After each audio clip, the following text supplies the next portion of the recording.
following podcast contains opinion and commentary protected under the First Amendment and fair use, as well as public records and freedom of information laws. The content may include adult themes, adult concepts, and adult language not suitable for all audiences. For the safety of all, no viewer should ever engage with, interact with, seek out, or contact in any way persons being discussed, including those under criminal prosecution, and especially those that state, "It's not like I've gone and killed somebody!" Viewer discretion is advised.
Welcome, everyone, back to your favorite little cubbyhole on the internet and my channel here. And yes, we are diving in headfirst, deviating even, deviating and diving in. Oh, God, it must be Wednesday or something, into a different topic. You know, we spend so much time talking about Laura Owens, even though there's been some exciting news today in the bankruptcy scandal part of the Laura Owens business. Not specifically with Laura Owens herself, but with Mommy Owens, because she's the other ramrod in their house. There's been some exciting news there, but we're not going to talk about it much today, other than I look forward to the audio of that hearing.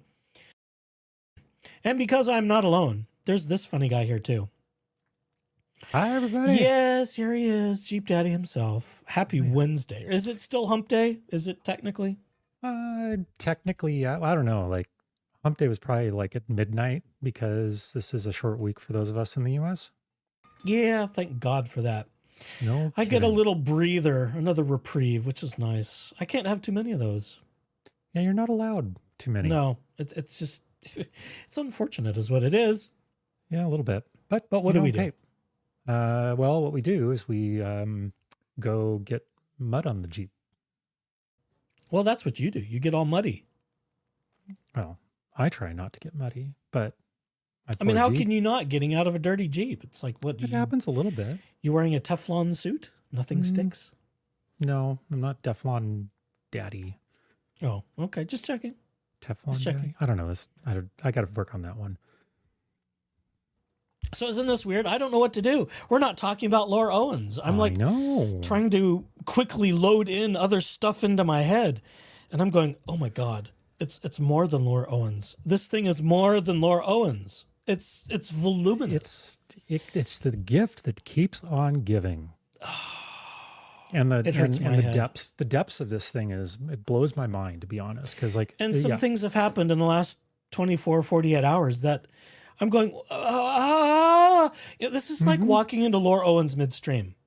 is really how I equate this silliness. Well, now you know how I feel. Well, because you pulled me into this shit midstream. That's your own folly. Now, I should have just continued the disclaimers. I didn't, and I didn't put my background back. Oh well, I'm not going to fiddle with it now. All of the background images you are enjoying that are representative of brick things and Lego things and minifig things, they are not trademarked images. They are AI. So for those of you getting excited, oh, they're taking our intellectual property. No, this is AI. If you wish to sue AI for generating something that's, to me, quite convincing, go right ahead. I just wrote it a prompt, and it gave me stuff that's very convincing. Dare I say AI has done the best with bricks and minifigs and Legos than it's done anything else for me. And at least in terms of image generation. I mean, and if you look real carefully at the pile of Legos, they're supposedly... Yeah, well, and if that's pretty not... If I choose the virtual background that it also generated for me, I mean, it's kind of a convincing looking store. I don't know what a bricks and minifigs looks like in real life because I've never been in one. But I don't know. I mean, there's like a counter, there's cash registers, there's display. It looks convincing to me. So again, all the images here are created by AI. So tough titties, said the fair use princess. Yeah. Oh my gosh. Well, hello to Wallace. Hello to everybody. Hello to Ms. Wings and Wallace and No Thanks, okay. And Wild Card. Let's see. Yeah. I know this is out of pocket, but Disney Star Wars is non-canon and never was canon. Well, that's certainly a topic of conversation for people who want to talk about Star Wars. And I suppose since the Bricks and Minifigs talks about Star Wars sets and the Legoverse, is that... See, here, I'll be honest, folks. I'm not a Lego guy. I'm not. It's just, it wasn't a thing for me. My brother got the Legos. I stepped on the Legos. So, I've got sort of resentful feelings about Legos, generally speaking. I have no dog in this fight whatsoever when it comes to Lego things or corresponding minifigs. So the interesting thing to me about this entire shit show of the corporation of Bricks and Minifigs, its store, the whole situation in Salem-Kizer, Oregon with Brian Mansell and his family and the old owners of the local Bricks and Minifigs, for which this whole brouhaha, I haven't used that word in a while, took place. Where was I going? See, now I've forgotten what I was going to say. Holy hell. There's a lot going on here. I mean, I've consumed enough. I've seen enough documents. I've seen enough videos and so forth that I have already some conclusions of if I were to be on a jury who I think might be guilty and who I think might be complicit, but maybe not accomplices, and who I think may have just been not very attentive to their business practices, and that kind of got ramrodded by other things. I've got opinions already. But he's always got opinions about things, but, that's nothing different. This is true. And the fascinating thing, I've got so many thoughts swirling around in my head. I just kind of have to slow them down and just kind of take one at a time. It's like a tornado in my head right now. It's trying to keep up with Laura Owens when something happens like today and going, oh my God, do I need to talk about this instead today? No, this was a pre-scheduled show and I'm sticking to it, which is unusual for me. Don't you think? Well, sometimes we just have to improvise and pivot, but, Monday was sort of a impromptu Jeep Daddy sort of pushed you into it sort of thing. And we did talk about LO and Mommy O and, all those things. So, They got their moment. So we can take a breather from them until we get the bankruptcy court audio. But this story of what has been dubbed the $200,000 Lego set that was stolen, among other things, it's got so many chunks that fascinate me. The Lego part of it is probably the least fascinating to me, other than, my God, you can get that much money for little bits of plastic? Really? Wow. Do you know how much a new Lego set costs anymore? No. It's like I have no idea. At least $300. Sweet baby God. Oh, yeah. What? I think it's one of those name brand things. Like if it's one of the branded things like Star Wars or the Nintendo sets that are out there or the Harry Potter ones out there, yeah, they can command easily $300 for the set new. Mm-hmm. So all the things I see laying around your house really have been corporate daddy money. Quite a bit of it, yeah. Does this mean are you gonna go to a BAM and consign all of your stuff for lots of money one day? Gee, never mind. Let me think about that. No. Yeah. Fuck that. That's another thing I didn't know. Consigning Legos? What? Don't you just like pick them up at yard sales? I mean, what? Sometimes estate sales, you can get them places certainly, but yeah, like if you go to the store and get them new, it's you spend a little cash.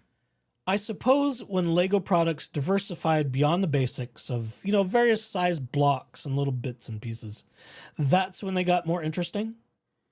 Now they're custom designed shapes and themed, and it's a whole. I think computers entered the equation at that point, and they just started spitting out moldings based on computer-generated designs. That's my hunch. But they also have an entire ideas program out there where people can actually go and submit their thoughts or a set that they want to see like produced. And I think that still requires some of the originality of going and building a proof of concept and submitting that, and then you have to get the community to upvote it. So you go and ideas.lego.com or whatever it is, submit your idea and see if people like it. And then if it gets enough traction, then Lego corporate daddy will take a look at it and see if they put something into production. Yeah. Wow. Ms. Wing says, I bought my SIL a Harley Lego for his birthday, $250. Dear God. For a bunch of high pressure extruded plastic. That's extraordinary. Now, I would think if petroleum products were even more expensive than they are now, that might make sense because that's what plastic is after all, is dead dinosaurs in fossilized form. Sort of refossilized. I don't know. I mean, because you're taking the oil and you're hardening it again. Whatever. I don't know. I just prefer to put the dead dinosaurs into my truck and into my Jeep. That's what you do. Mm-hmm. Do you actually put real dinosaur? Do you go to Sinclair only and put real dinosaurs in it? Is that never mind. No. He goes to Costco. I go to Costco because I'm cheap. But sometimes Costco's not the cheapest out there. True. Oftentimes it is. And it's a reliable quality. So I'm not about to destroy my finicky engines. My vehicles are about as finicky as I am. There's a reason, I guess, why I've been drawn to these things, but that's okay. This is not a surprise. Where I am surprised is you haven't fallen into the abyss of historic like diesel engines. The single cylinder, one stroke like at the fair kind of things, and all they do is like put a water pump on it or whatever just for show. Oh, I've watched some YouTube videos over that. Don't mistake that. I absolutely giant flywheel that's like 700 pounds and. Sort of post-steam engine times where they figured out, fossil fuels do some interesting things under compression. Mm-hmm. Yeah. I mean, they're neat machines just historically, and they kind of last forever because it's just giant chunk of cast iron.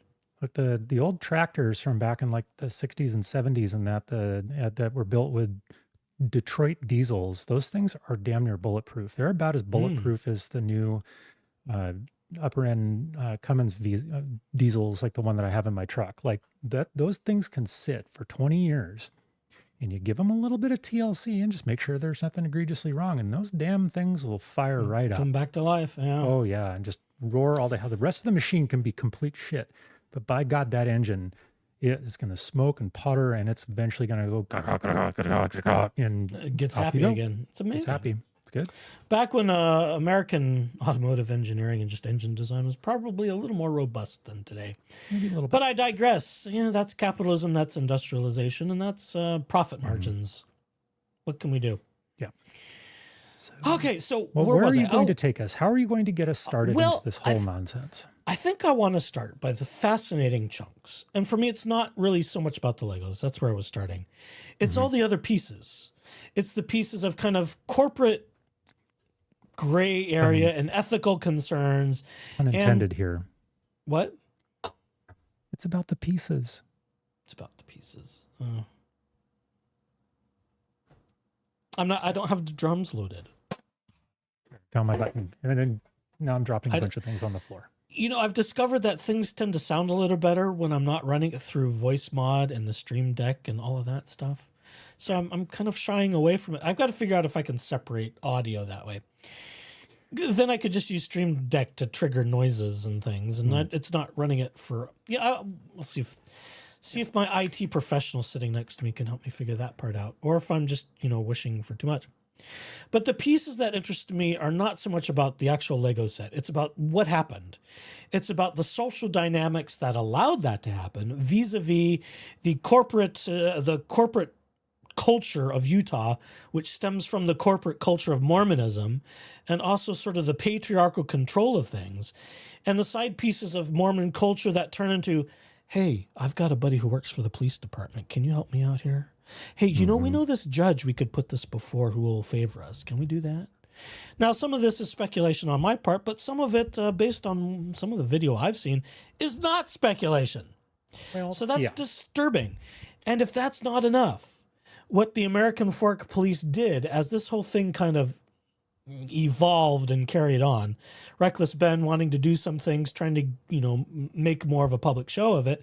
He's not called RecklessBen for no reason. He did some, in my opinion, stupid things because he opened himself up for legal liability. And I have mail. Oh. I have mail. Amos is telling me I've got, golly, I didn't have my I don't have my email pulled up right now. Amos, I need to make sure you've got my email address too. Uh-oh. Amos sent me some surprises. Oh, dear. Okay. Oh, thank you, Amos. I'll put them to use soon enough. Thank you very much. I'm not even going to share. I'm not going to tease my email because that would just be doxing myself. Well, no, not really, but yes. Thank you so much, Amos. Oh, that's fun. Amos did some nice things for us, as well as Llama and Buffy. It's adorable. I'll share with you later. Not to be derailed further. Oh, that's what we do. So there's a lot of pieces. And the most recent piece that fascinates me, aside from the corporate stuff, the Mormon culture stuff that ties into how everyone behaved and interacted, some of which under the table. Also the civil rights violations that have happened. Today, I was listening to two fairly well-known civil rights attorneys, one in Texas and one, I think, in Michigan. And they were talking about this case, and it sounds like one of the two of them will be brought in to this whole thing for RecklessBen to go after the American Fork, Utah Police Department, who, based on not only my estimation from what I saw, but theirs as well, a lot of civil rights concerns that police department and likely that judge violated. So there are more lawsuits to be had here. And on top of that, some of the people who called the police and said, hey, these guys I think they're stealing Legos. Can you come get a search warrant and check out this house? That person is open who I guess RecklessBen was staying at an Airbnb. We're getting ahead of the story, but this is 30,000 feet level. And these are some of the big explosions that have happened. They were staying at an Airbnb. The property owner overheard something and thought they were stealing Legos, which is a weird thing to think right from the get-go. The American Forks Police Department shows up, did not announce, busted in with guns drawn. They only had a search warrant. They did not have an arrest warrant. And they arrested every single last person on the property and took them to the police station where they were in jail for a period of time. So some could call that unlawful detainment, I think, might be a phrase. So the stack of all kinds of things above and beyond the civil dispute of who took the Legos, who didn't pay for the Legos, where are the Legos, who's lying, all of that stuff. It's a lot. It's a lot. And dare I say, it is more than Laura Owens. Although Laura Owens, if there comes up some bankruptcy fraud that gets prosecuted, that they might start becoming neck and neck here between Bricks and Bam stuff and Laura Owens. It's a little close to call right now. I don't know. It feels like they're out trying to out crazy the other. I think so. Yeah. And even more has happened in the last 48 hours.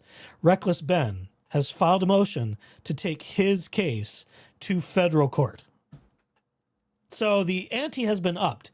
Even though a few days ago we thought maybe BAM was caving in.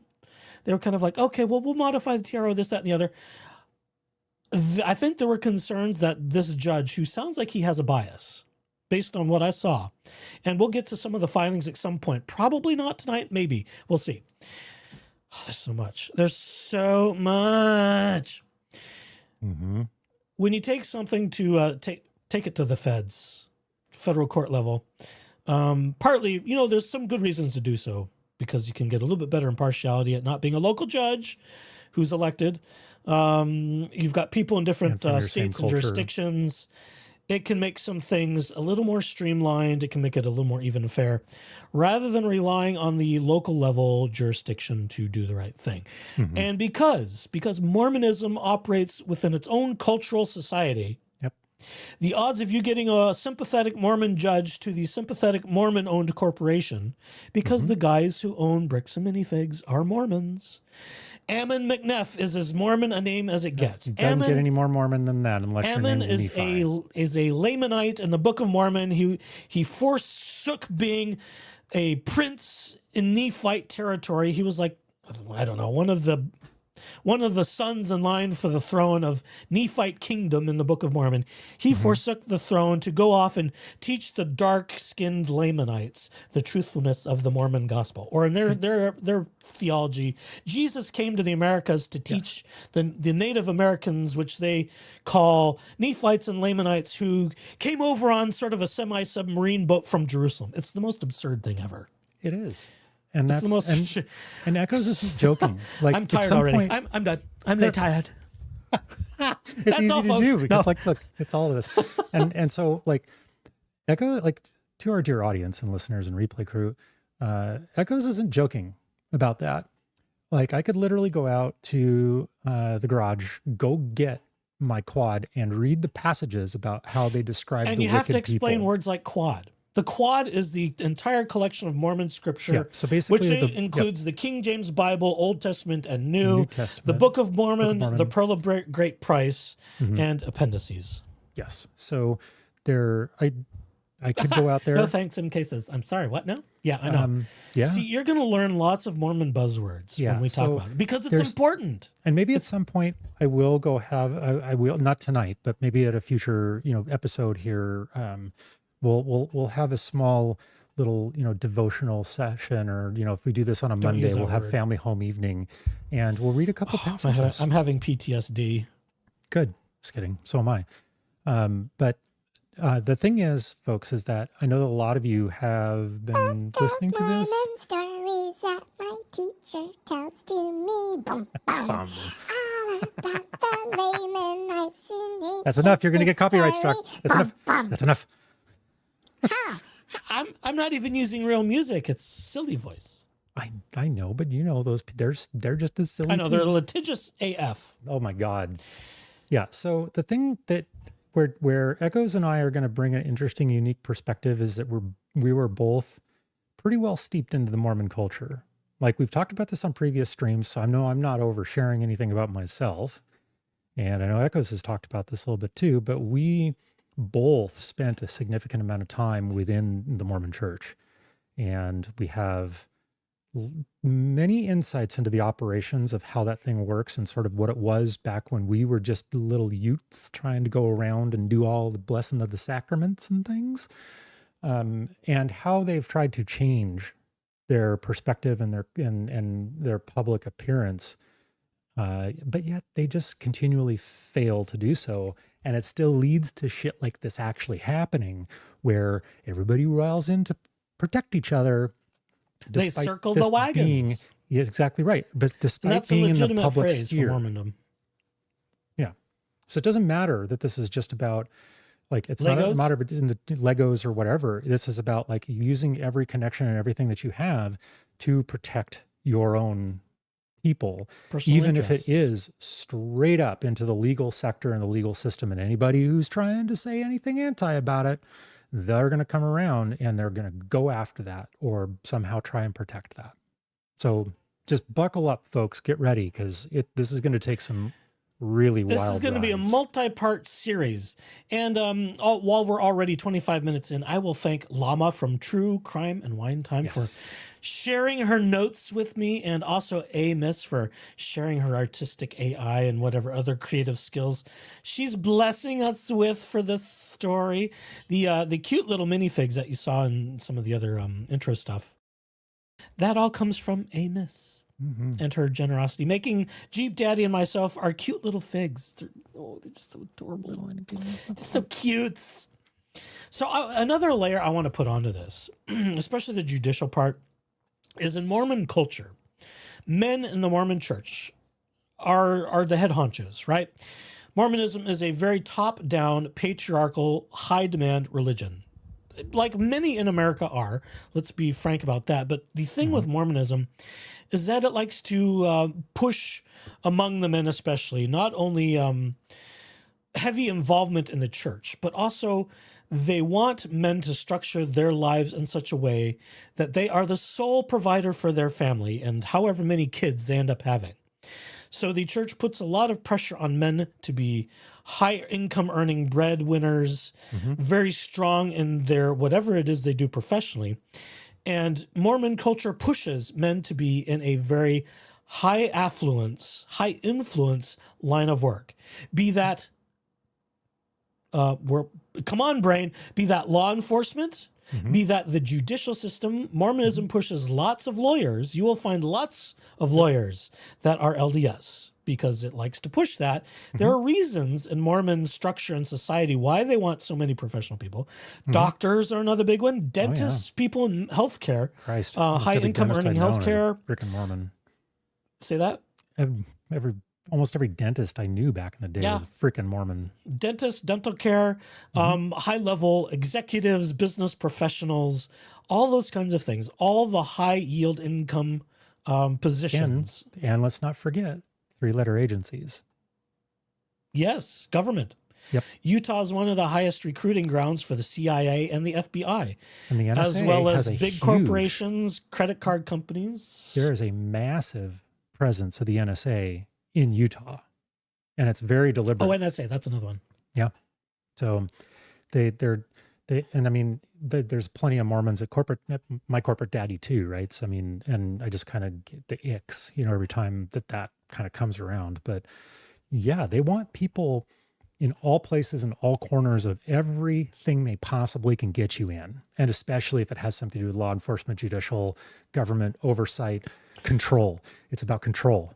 Yes. If they can control you and they can control the environment in their situation, sign me up. It's almost like what other mainstream Christians would consider the prosperity doctrine in a lot of ways.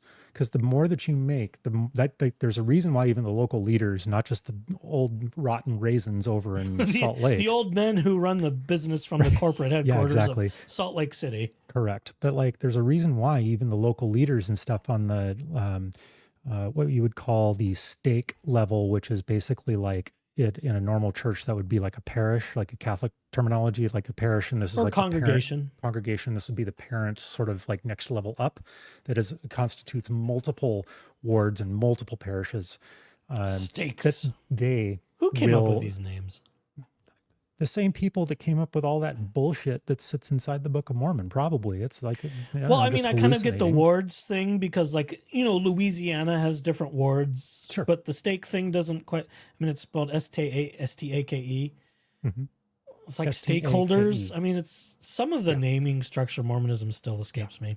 But I mean, those leaders that are in there, they've like back when I was more active, which was in the 90s, I would imagine that those people were easily earning 6 figures. Oh, yeah. And that was really, really good money then. I mean, it's still good money now, don't get me wrong, but it's like for 80s and 90s standards, fuck. It's a lot. Yeah. So that's the type of drive that they have. Like, I don't know, every pest control company that shows up at my door is this little door-to-door sales. Amway was a big Mormon thing back in the late 80s, early 90s. It still is. MLM stuff, Ponzi schemes, every the whole MLM thing, all of it. So it's like because it's a way that you can work for yourself, do the family thing, make gobs and gobs and gobs of money. If you just try hard enough, if you just try, then you will be successful and make all that you will money. Be blessed. And yes, you'll be and so will blessed the in church your because they'll righteousness get for enduring to the end. And they'll get 10% of your gross. And that's at least that's what they that's people what they love. people don't realize that it's more than 10%. Because you're not just paying tithing, you're also paying fast offering. You're also giving to the missionary fund. You're also doing other special giving. There are about 7 categories of giving money to the Mormon church just on one little slip of paper. But of course, now they've diversified and you can do it electronically and automatically. Oh, yeah. Payroll deductions. Aren't they brilliant? Or just, ACH direct transfer. Yeah. They've got it figured out. They can suck. And that's not enough. That's not enough. Of course, it's not enough. We can't just fleece the membership. Let's also have Light the World vending boxes from the Mormon church. Those great big red boxes that happen at holiday time. And, you can buy a chicken or a goat or a this or a that. Now, what they don't tell you is what they take the cut out of themselves. Because someone has to make the vending machines. Someone has to stock them with those cards and maintain the equipment. Someone also has to handle the processing fees. Or a small, like a consultancy or some sort of 1099 that some other member is like getting that. I'm sure there's some third party that came up with the idea. The old men loved it because it gets their name out there. And the whole thing. Yes. Oh, Amos says, what? Red boxes? You know what? I'm going to go on a little side quest. I'm going to do it right now. Can't use that window. Let's see. Right, the world vending. It's a big thing around here. It's a big thing around here, especially in Bellevue. I have not seen the golden plates, nor have I seen the seer stones. They don't exist. Because none of them exist, except maybe the seer stones. But I don't know. I would even be skeptical of that, but. At holiday time, Mormons like to use these things. The Light the World vending box. They can be a bank of them sort of like this. They can be a single one that looks, kind of like any other vending machine. And you pay money and it gives you a little card. And you supposedly, allegedly, they send it to a third world country. So if you buy some chickens, someone somewhere will get chickens. Don't ask where or how. Just trust me, bro. That's how it works. Trust me, bro. Yeah. Yep. Trust God. Trust your leaders. Trust your church. Have I seen any transparency on funding going to and from? No. They just say, trust us. We're a good, honorable church. The same church that was charged by the Security Exchange Commission, $5 million for committing financial fraud using show companies to hide their hundreds of billions of dollars in investments through Inside Peak Investing. I'm going to get excited about this. And that and $5 million to that organization is like finding spare change in the cracks of your fucking couch cushions. Like the linty, sticky stuff that not even nobody the wants good to shit. use. It's the stuff that's been there down with the McDonald's fries for the last 3 years that you had no idea was even there. And it's like, I know. Yeah, it's icky. Yeah. So this is folks, this is the unique spin that Echoes and I are going to bring to this story. It's not just going to be a retelling of the things and maybe snappy comments. There's plenty of people doing that. Yes. And many of them are getting it wrong. I've discovered that already. A lot of them are getting just the names. It's not Ammon. It's not Amon. It's not Ammon. It's Ammon. Ammon McNeff. These are nuances you have to get from Mormon. And see, that's another thing about Mormon culture. People can tell whether or not you have been or are LDS just how you pronounce the obviously Mormon names. Yep. It's that simple. And if that's not creepy enough, to this day, I'm still checking for garment lines. The secret magic Mormon underwear. Same. 1000% the same. I can see a really attractive guy out there or whatever and be like, hey. And then I see the G lines and I'm just like.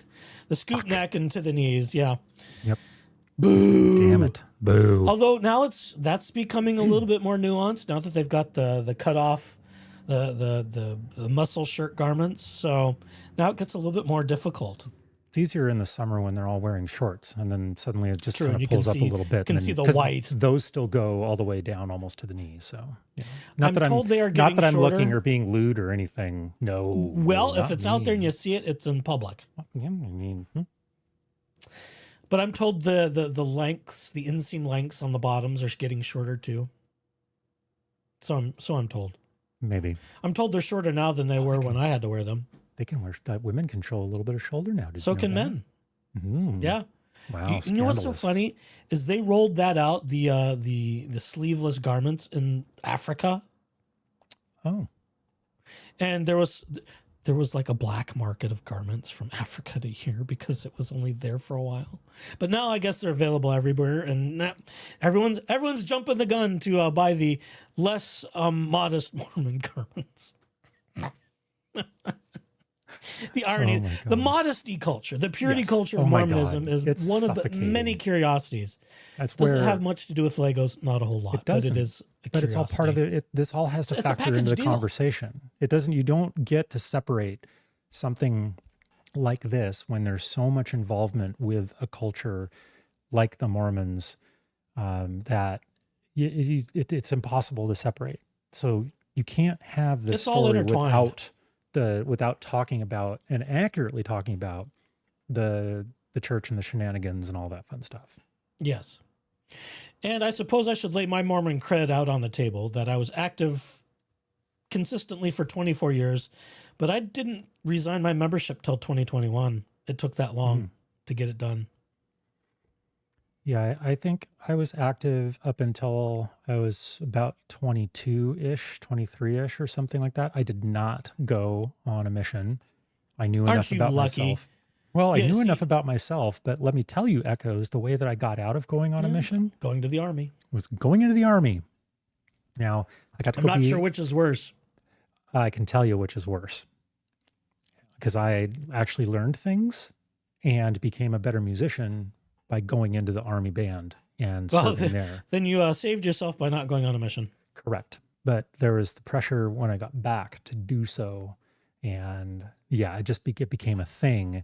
And then I think it was like mid 2010s where I actually started the process of actually processing my resignation. And it took 9 months from the day that I sent that first email with a copy of my membership record, by the way.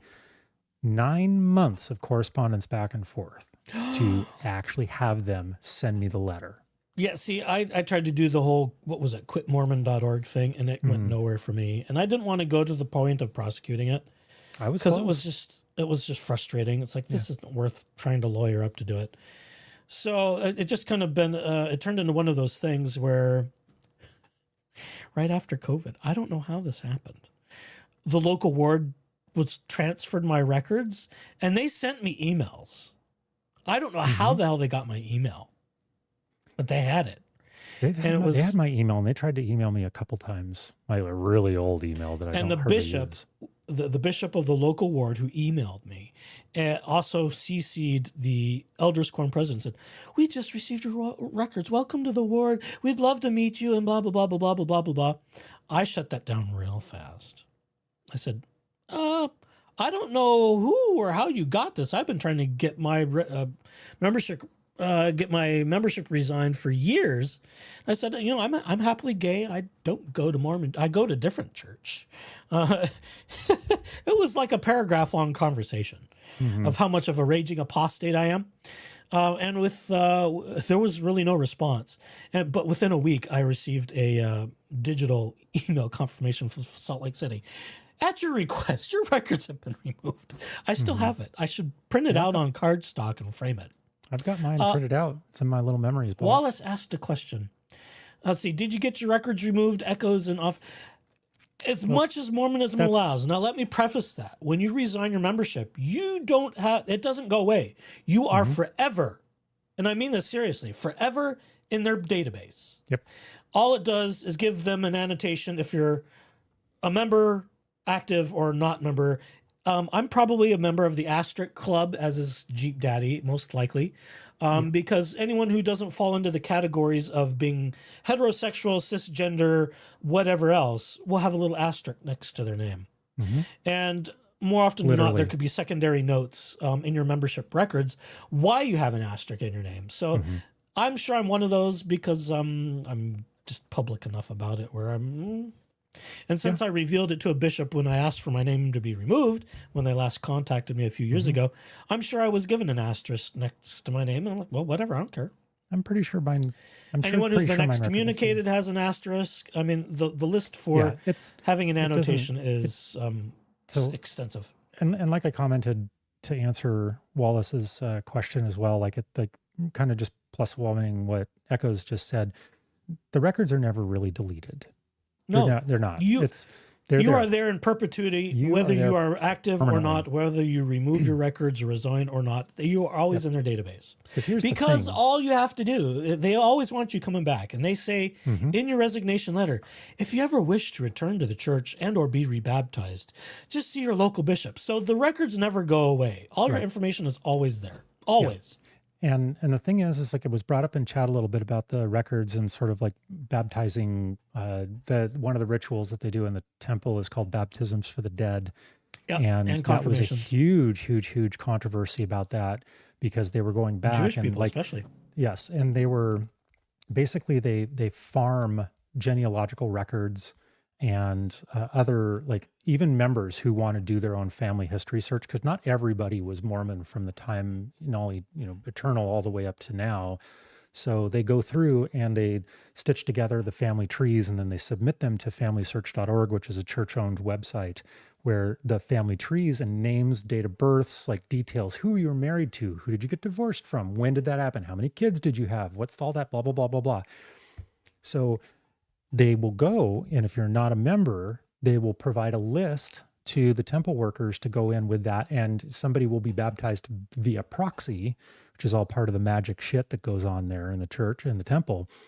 And then they have I know all about that magic stuff. Yep, I did it. I was baptized for maybe 30, 40 people back when I was. Oh God, is that all? My teens. See, you missed out. I wasn't as a missionary, when you do Temple Day, guess what you're doing? All of it.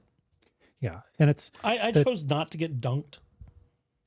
I did. I didn't know there was a choice. So that's because you didn't go far enough. You had the smarts to get out a little bit earlier. Barely, but like, yeah. So the thing is like, even so, if my family were super, super, super Mormon, and I die, and I'm still not a member or haven't been rebaptized, if I didn't want to do that, theoretically, they could take my name. And they could go do a baptism for the dead for me. And that's part of the ritual of like, in the name of Jesus Christ, I baptize you on behalf of so-and-so who is dead and blah, blah, blah, something dunk next. And then that unlocks that for me in the Elder afterlife. Jeep Daddy, I baptize you for and in behalf of me, myself, and I, who is dead. In the name of the Father, and the Son, and the Holy Ghost. Curse splash. Yep. And that's the long and short of it. And theoretically what that does is that unlocks that decision for me in the afterlife to then receive the gospel and receive the covenants and take out my endowments and do all the things and then find my spiritual forever I did lots wife. of proxy endowments. Yeah. It's some of them did proxy sealings, which I thought was super creepy. Wow. Yeah. Okay. Because that happens too. Yeah. Proxy sealings, which is the Mormon word for eternal marriage, folks.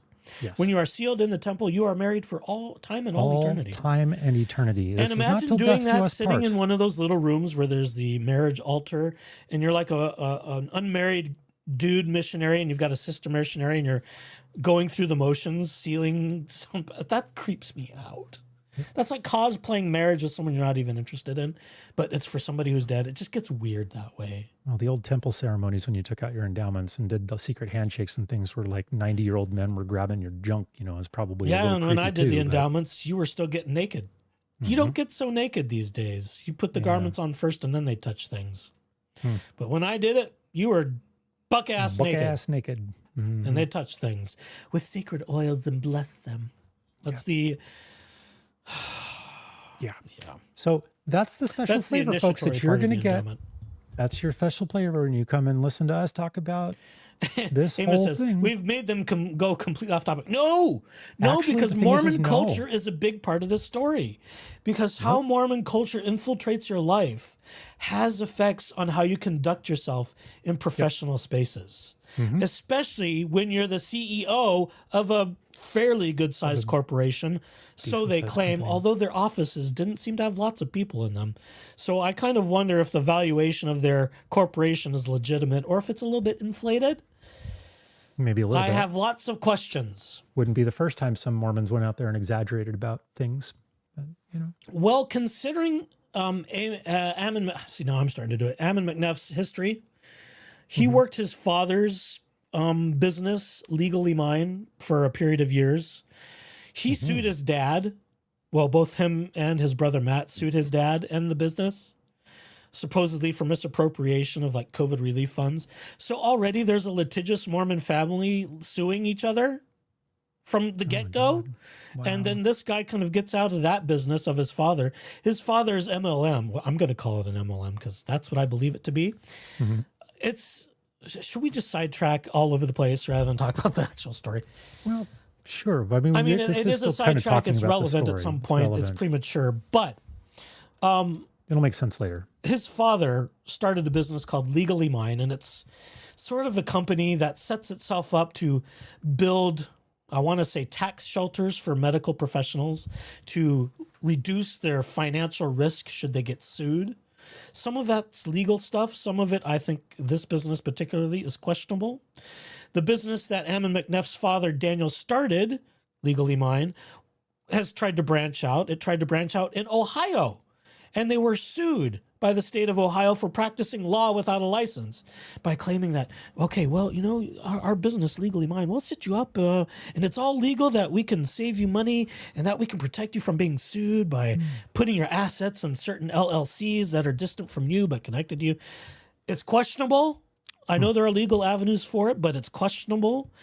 And because this company was successfully sued for practicing law without a license, particularly their father, and all of this, there's a family history of some legal issues and, dare I say, ethical issues from the get-go. Daddy McNeff, Daniel, lives in this big gaudy house. They make a gobs of money. If you look at the Google reviews for the company, they're not very good. They're taking, you know, $7,000, $8,000, $10,000, $20,000 from potential clients. And, we're busy, we'll get to you eventually. And nothing ever happens. Oh, really? Oh, no. Oh, no. Yeah. It's, and then there's lots of turnover of staff. And then there's turnover of legal people. They claim to have legal counsel involved, although I don't see many actual lawyers involved. But you can't be offering legal consultation services to save your finances in other states if you don't practice in those states. But that's what they do. That's kind of what this dude It's questionable, sort of started with. in my opinion. Started off with like a parent supposedly, allegedly practicing law without a license. So no wonder maybe he's not. Maybe he's got other contract consultants or whatever, trying to do this shit. It's like, oh my God. But Ammon McNeff was involved in Daddy's company that's had a lot of questionable issues. It's been sued successfully by states with settlements and this, that, and the other. Brothers and dad sued each other over stuff in that business. I haven't read all of the documents thoroughly yet with all that. Then the brothers start getting into Bricks and Minifigs. They take over a business that started in Battleground, Washington, and then reincorporated a couple different ways. They reincorporated in Delaware, as many places do, but then they operate their corporation out of Utah, where they live. It's a big freaking mess is what it is. And then they start engaging in questionable business practices as a corporation when they send their own people in to take over a store that's changing hands, and then all of a sudden inventory and assets get lost. Assets that are worth, even in realistic terms, about 100,000 just go missing. Yeah. Or the consignment and owner of those things that are worth that much isn't getting paid. And then corporation people say, "Oh, we don't know what happened," but yet they take over the store, and then there's back channel discussions, and then a YouTuber gets involved and says, "Hey, what's going on here? This isn't right. Hey, give back his Legos. We don't know anything about that," and then it becomes a whole sleight of hand, because Mormons don't like being accused of things, folks. Oh no, let me tell you that now. This is why I have a self-righteous complex. I do. No, it's just because you're a prick. Well, I blame Mormonism for making me so prickish. Oh, well, that's fine. I guess that's the same reason I am too. Yeah. I don't know. I don't know how much. Well, no, I'm trying to think. Did my sister dodge that? Not really, but she's a little bit different. She's an older generation, so slightly. Yeah. She's an older Gen Xer. I'm a late Gen Xer. Very, very late. Yeah. And the fuck was I going to say? Now I can't remember because you kept on going on, and now I can't remember what it is. I know. I just want to unload everything. It's a lot. There's lots. Look, it's folks, lots. There's lots. It's lots. So I don't know. Should we look at a little bit of the brouhaha with the video? Would that be a good pivot? I just remembered. Oh, so you mentioned that some of this was originally headquartered in Battleground, Washington. Now, that's where two people started the whole thing as a single place and a single idea. Yeah. It wasn't a megacorp. No, but it wasn't. Apparently it was in Battleground. Yeah. And Battleground's an interesting spot because it's very rural. But there's definitely this bent in Battleground, or at least rumors and theories that there are people who are trying to direct the political leanings of Battleground specifically towards Christian nationalistic type behavior. There's people who are literally going in and buying businesses and buying land and buying things so that they have residency, they've got the political clout, the capital, and all that fun stuff to go in and adjust the politics to be very much Christian Real Karsten nationalist. lived in Battleground? Oh my Lord, I'm so sorry. Oh. Real Karsten says it was, come back here. It always moves when I click on it. It was a small store in Battleground where I lived for 10 years, just west of town. Small world. Small world. Oh, it's Buffy. Hey, Buffy. Hey, girl. Hi. Hey, bestie. Bestie number A. I won't say 1 and 2. No. That's unfair. No. Oh, she's been here? Oh, has Buffy been lurking? Or maybe I just haven't been. Probably. I haven't paid attention to chat. I'm sorry. I'm just so excited to talk about Mormonism and my trauma. We're so like, I don't know, blinders in on this stuff because there's so much to weave in with like our take on this stuff. And I look, Real Karsten, I will agree that it's Apostolic Lutheran. Like it's not like, it hasn't always been this super crazy like Christian conservative-y sort of thing. And I don't know much about the Apostolic Lutherans because that's more that, I don't know. I just never studied it, but I'm not sure about it either. Yeah. But sounds weird. It does. But like, it was never designed like it was still sort of this live and let live sort of space of just like everybody kind of does their thing.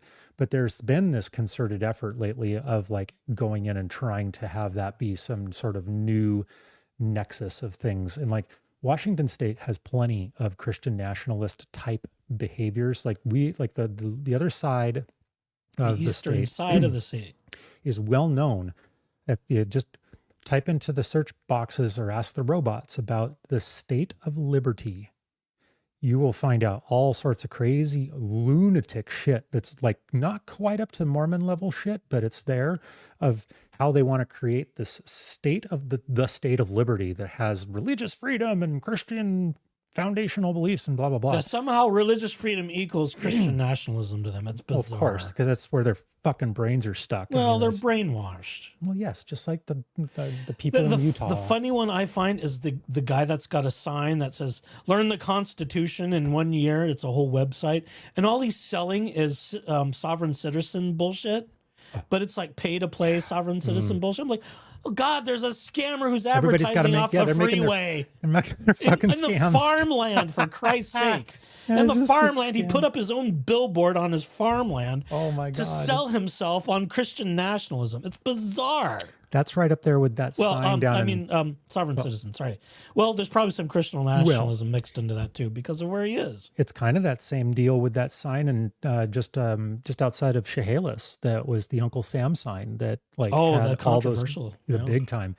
The wonderful thing about that, folks, is it has a very happy ending because whomever owned that and was putting up all of that nonsense on the billboard, they sold it. They sold it and to the native tribe of the area, the Chehalis tribe, I believe it was, or one of the tribes down there. Yeah, bought that fucking land, and now they have a very different message on that sign, and I love it. I fucking love it. It's hysterical. Last time I saw it, it was like it was comedy. It's comedy gold. Yeah. Anyway, what were you going to share with us before I did another digression? I think we need to look at a little bit how this started. You know, just like for many people, you start with Laura Owens. somewhere in the middle talking about Clayton Echard, and then you realize, oh my God, the spider webs and the tendrils and the spokes from the center of this hub radiate quite a ways. So I think we have to start where this starts for everybody, and that's with RecklessBen putting himself at risk on YouTube for this story. Marcus is trolling the fuck out of me in the chat. I'm so not paying attention to what's going on in chat. And I've got it in two places. It's here and it's over here. I kind of like this one because if anyone highlights me, I can see it over here. But StreamYard doesn't do that, and that's annoying. No, it doesn't, because StreamYard chat's a piece of shit. But yeah, I don't remember ever calling you that, Marcus. But, you know. You two are like going at each other for like, oh, he called me a pig. Wink, wink, wink. He has a pig. Yeah. That much I do know. Well, maybe that's all I was saying. Anyway. I think Marcus needs to rename the pig Princess Diana. Oh, that'd be funny. I don't know why that's funny to me, but it sounds funny. And dress the pig in a little pink tutu. So let's see what this thing does here, shall we? This is RecklessBen. Let's do it. Let's see what happens. This man spent his life collecting what's now known as the world's largest Lego Star. So this is how the story begins, I guess. This is the beginning. Okay. So interrupt me regularly so I'm not just playing this continuously. Would you please? I'll try.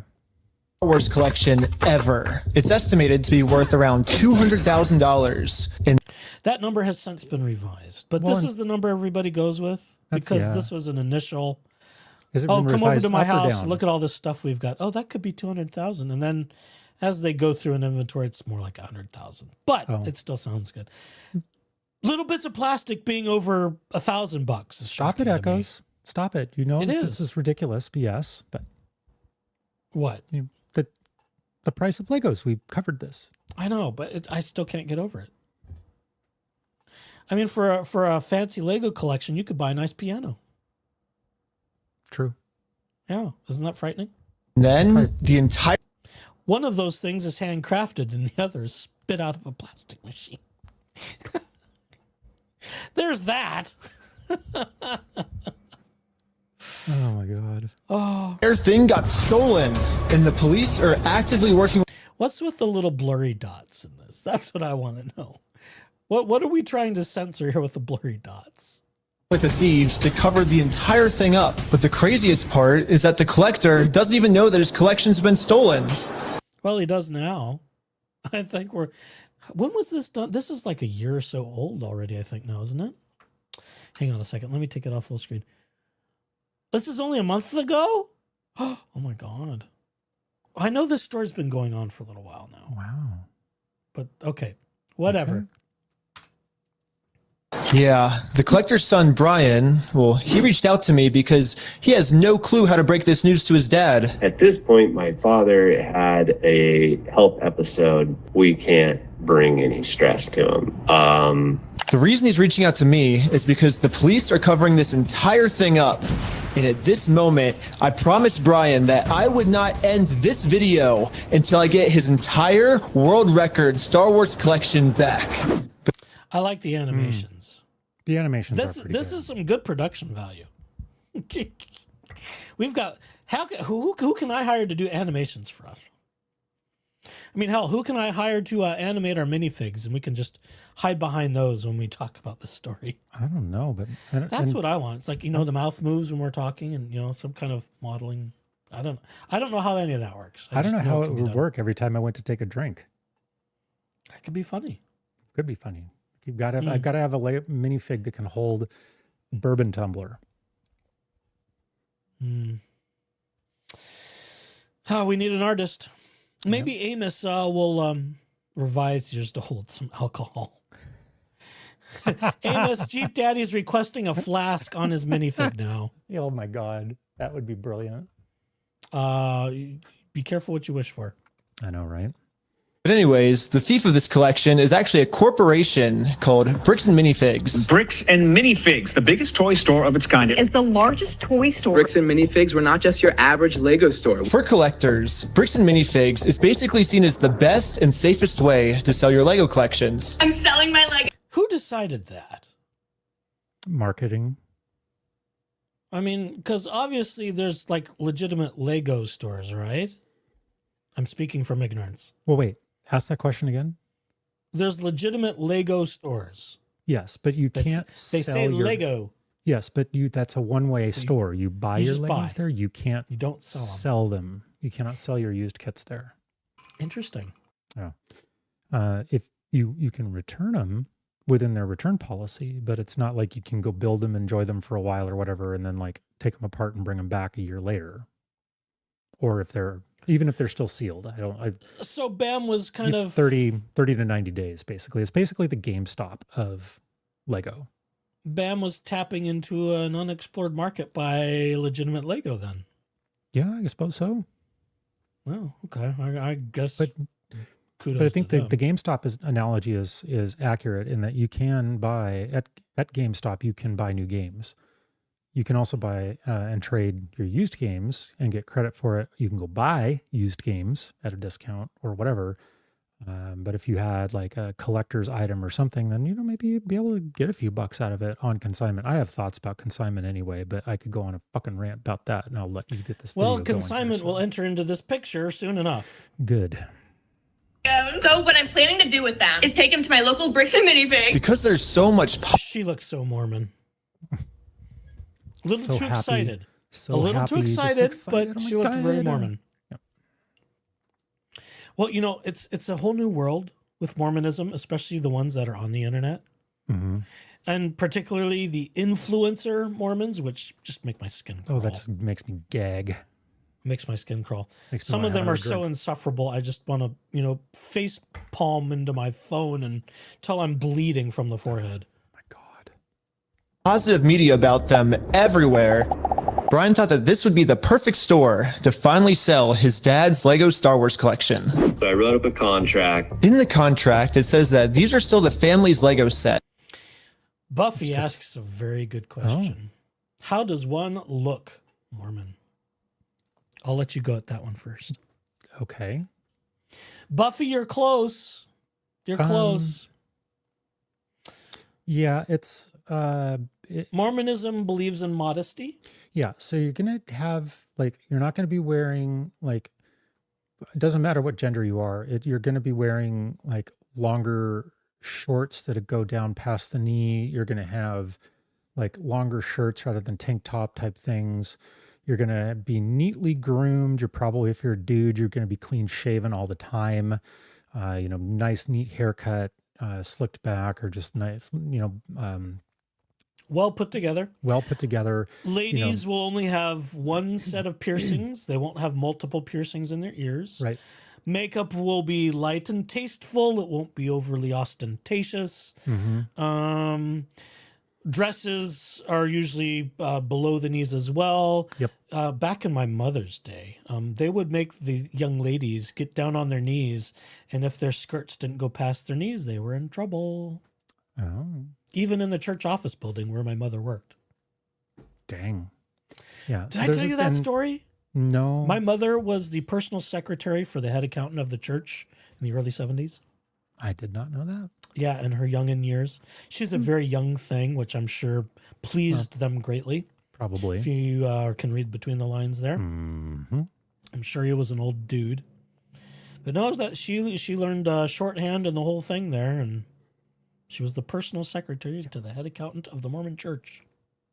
And no thanks. Yes, the Osmond look of just well put No, together. Donny Osmond looks like a freak now. He looks kind of gross. Well, yes, but I mean, think of him back in the day that always got a Slightly smile attractive Donny Osmond. and just Never thought he was that good looking. it's always sort of meh. But yeah, it's always that neatly presented, always well put together. Amos says, Buffy, you show too much shoulder, so no. I don't know. I've seen Buffy not showing a lot of shoulder. I've seen that too. I know modern ladies, they have no problem showing their shoulders. Mormon ladies will have some problems unless they're of a certain generation or persuasion. Don't let Real Housewives, Mormon, what is it called? The Real Lives of Mormon the Real Wives. Housewives that of thing? Salt Lake or whatever. Or whatever, Real Mormon one of those. I Housewives, think there's whatever a the fuck couple they things call it. now. That's all fake. It's all fucking fake. That's, shall we say, extreme. Good, Yep. faithful members of the church will be very modest, both in appearance and dress and demeanor. behavior. Jinx. Behavior, demeanor, same thing. Yeah, because Mormons culturally are fairly reserved. One of the things that used to be taught in the temple is you will not engage in loud laughter. They've tweaked that more recently. So boisterous people were sort of on the outs. This is why sort of the demasculation of Mormon men has been a thing, although there's a certain uber-conservative contingency of Mormon men who often affiliate with very far-right conservatism to the point of conspiracy theories and to the point of Mormon nationalism, which is disgusting on its face. Well, and it all Think got of started. Christian nationalism, but Mormon. But let's not kid ourselves, Echoes. The entire goddamn thing was basically founded on a principle of Mormon nationalism. That's why they left the United States back in the day. By a pedophile. By a serial rapist and a following of people who are also of the same ilk. They left the United States to go do their own thing. Let that sink in, folks. They left it to go to Utah and found their church there. So they had to go find their own thing. They got kicked out of Kirtland, Ohio. They got kicked out of Missouri. They got kicked out of New York. Yep.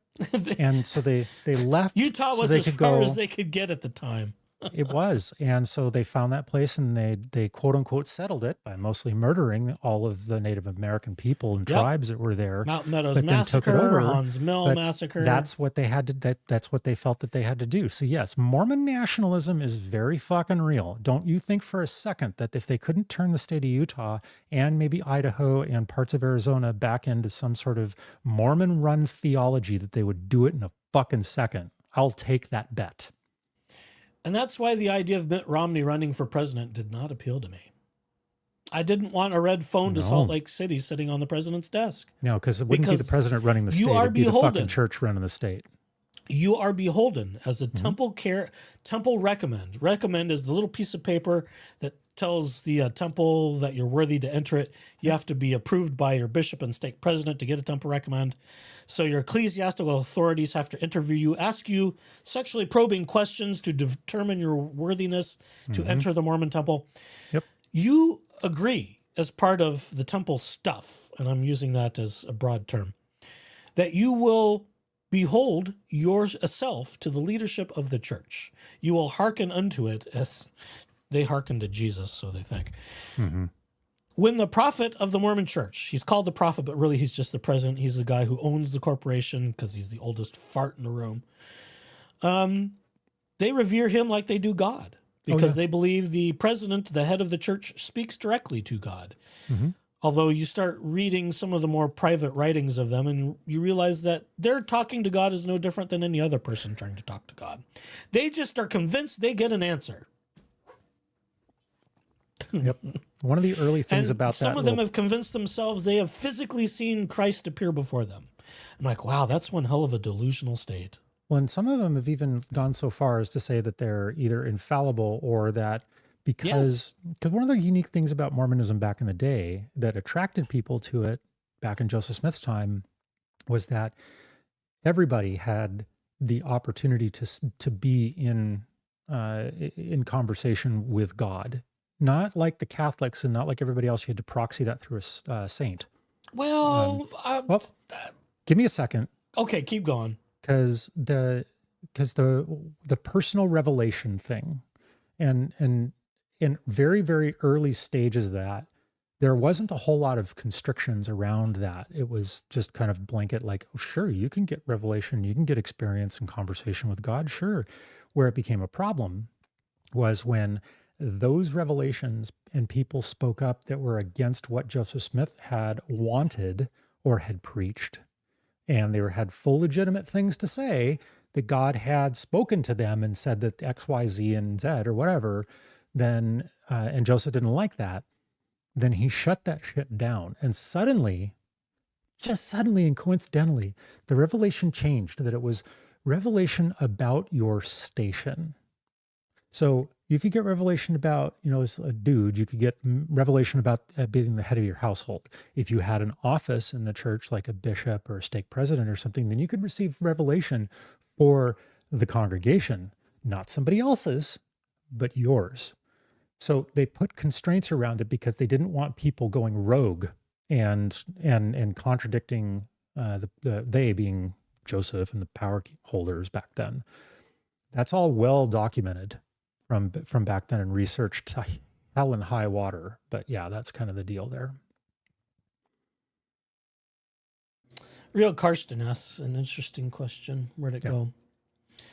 She says, the two of my bosses are Mormon, and one of them is excessively anti-government oversight into business. Mm-hmm. Is that a Mormon trait or common? I would say it could be both. I think it's a little bit of both. Personally, I think that it's because they often the ones that don't want government oversight into business are the ones that may be doing questionable things. Right. They don't want regulation because they might be doing some things a little off color. And let me share with you this. Utah is if I'm not mistaken, I think at least since 2010, has the highest per capita fraud of any other state in the nation. Utah, of all places. Why do you think that is, folks? Why do you think that is?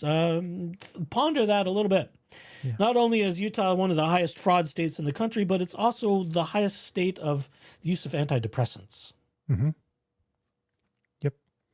There's one common denominator in all of that, and you can all guess what it is. So I think like if the government is stepping in, like federal government or a state government that doesn't align to somebody's like your boss's beliefs or your coworker, to your bosses, if the government doesn't agree with their positions, then they're going to be clearly anti-government. But if they were, let's say in Utah, where it's heavily Mormon and the government is basically the entirety of the legislature there, with just a few exceptions, like begrudgingly letting go of complete prohibition on alcohol and I think certain cannabises, then they probably wouldn't be as anti-government as you've been experiencing or something. Because it's like, oh, suddenly I agree with it, therefore it's fine. It's very conditional. Yep. And of course, the target of Mormonism is always moving on its own.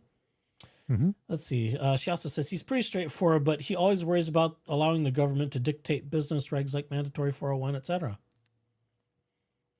Yeah, he's just capitalism in part. But it's also that the whole self-sustaining thing, the food source stuff, like one of the things like food storage and food backups, like Mormon preppers. We were survivalists. Mormon preppers. Yep. Oh my God, that's a whole nother digression. That's a whole thing. Let's skip that one for tonight. Yeah, we got lots of rabbit holes. I've been watching lots of prepper stuff lately from one guy in Vegas. Fascinating. I don't think he's quite as crazy as many of the rest of them are, particularly Mormon preppers. Did you ever have like the 55-gallon garbage pail of wheat in your garage like we did? I think we had... That was a thing for us for like a decade. I don't know if we had the 55-gallon one. We had plenty of food storage, like in the pantry, like an entire room. Yep. Like one of the sizes of my bedrooms that were just cupboards and shelves, cans upon cans upon cans upon cans upon cans. Like, we could talk about the Mormon cannery sometime too. Oh my God. I still miss the drink mixes and the Mormon pulled potatoes. I miss that the most. Pulled pork, the barbecue. There was pulled pork? Fuck yeah, there was, and it was so fucking good. Oh my God. See, I didn't even get the good stuff. My parents were holding out on me. Sweet baby Jesus. Sweet baby Joseph Smith. Maybe that's more appropriate for this conversation. Let's continue on with this. Okay, more video. More video. But every time one gets sold, the store gets to keep a small percentage of each sale. This was a store's worth of inventory. I sped it up just a little bit. Yeah. Is it too fast? What, 1.5? It's 1.2 something. I think it'd be fine. 1 1/4. Right. So that store that day was nothing but my dad's collection. Like all the shelves filled. They had to bring in extra shelves and fill the whole party room with shelves. But the owner of the franchise, this woman, her husband had to actually leave the country due to some work-related reasons. My husband and I were planning on moving out of the country. I reached out to corporate to let them know, hey, this is something that's coming up in the next like 4 to 5 months. She told the Bricks and Minifigs head corporation that she was planning on selling the store, so the corporation actually was able to find a buyer to buy it from her. They let me know that they had somebody who was interested in purchasing a franchise in the area. He was going to be in town and he was going to stop by and just take a look at it. Wasn't until Brandon got there that he informed me that they were terminating my franchise agreement. We were getting threats from Brandon and from corporate that if we didn't leave the store immediately, the police were going to be called. I told corporate I wasn't comfortable leaving that night without the inventory.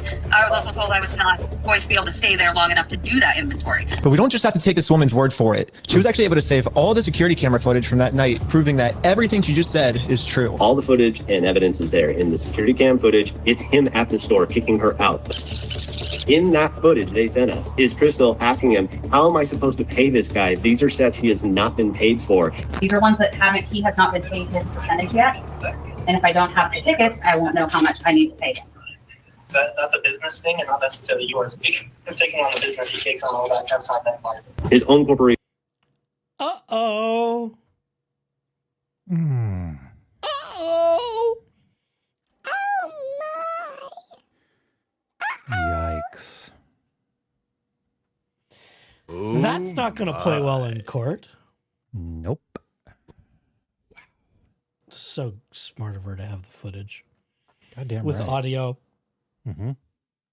Is sitting there on video saying they're going to take it. After this woman got kicked out of her own store, she called Brian explaining how corporate just came down and is now trying to take the world's largest Lego Star Wars collection without paying for it. So Brian called the store to see what was going on. Called the store and I said, what happened to Crystal? And he goes, well, that's kind of a private matter, but the corporation's taking over the store. There's something I can do to help you with. I said, well, yeah. I am the owner of about half your store's inventory. All those vintage Star Wars sets you have in there are ours. And he goes, oh, I don't know anything about that. I said, well, you better get to learn about it because That's convenient. We have sort of a hostile or at least an aggressive takeover of a store. And then, oh, we know nothing about that. I'll bet they did before they even walked in the door, but that's just my impression. I wouldn't be surprised.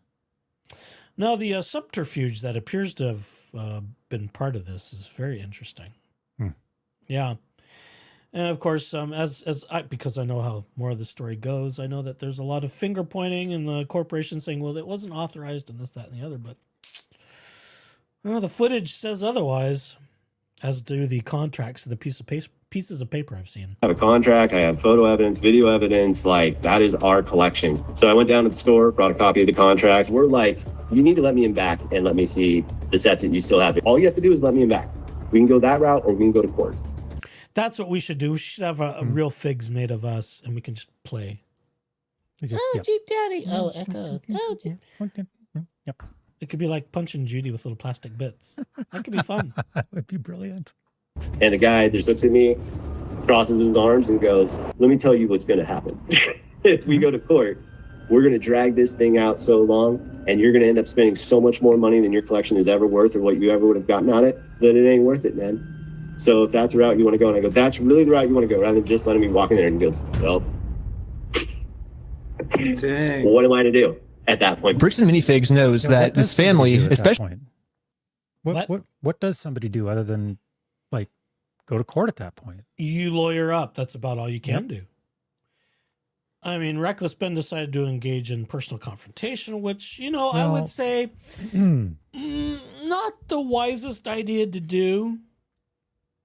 I disagree with some of his tactics. Yeah, I don't agree with some of his tactics. Because, I'm not a big fan of the aggressive... You open yourself up to liability, which is what he's dealing with right now.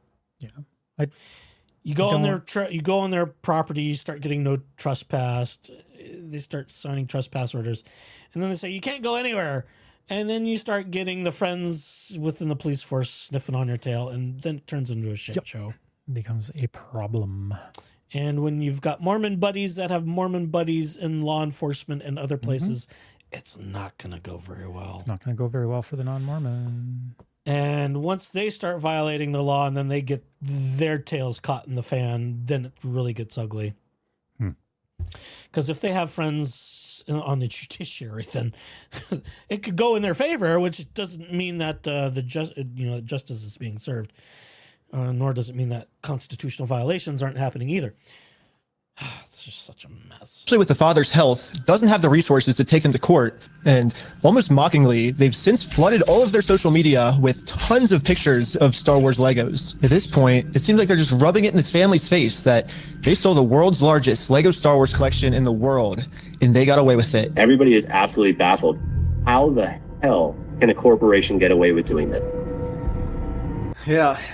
And why are the cops not helping? But luckily for Brian, a YouTuber ended up catching wind of this story and created a team of YouTubers to do whatever they could to get Brian his Legos back. This is the full inventory of all the sets and minifigs. We can figure out how to get this guy his money and his stuff back. But right after they started, they instantly stopped working on this case. So I called one of them. Not a good idea to do plotting against corporations on YouTube. Usually not. Not a good idea. And every time that Echoes and I are going to talk about the church, we put ourselves at risk of getting struck. Sure. Because they are litigious as shit. There's a reason why in corporate headquarters down in downtown Salt Lake that there are 3, if not more, floors full of lawyers and a just giant... in the church office building. That's just in the church office building. That doesn't include Curtin McConkie, which is around the corner. Correct. That's around the corner, and it's basically a law firm that's technically external to support the church's litigious efforts.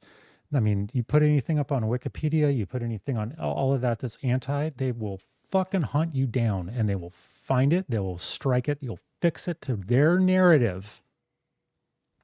God, it just pisses me off, something fierce. And they have their hands in mega media. They own mega media.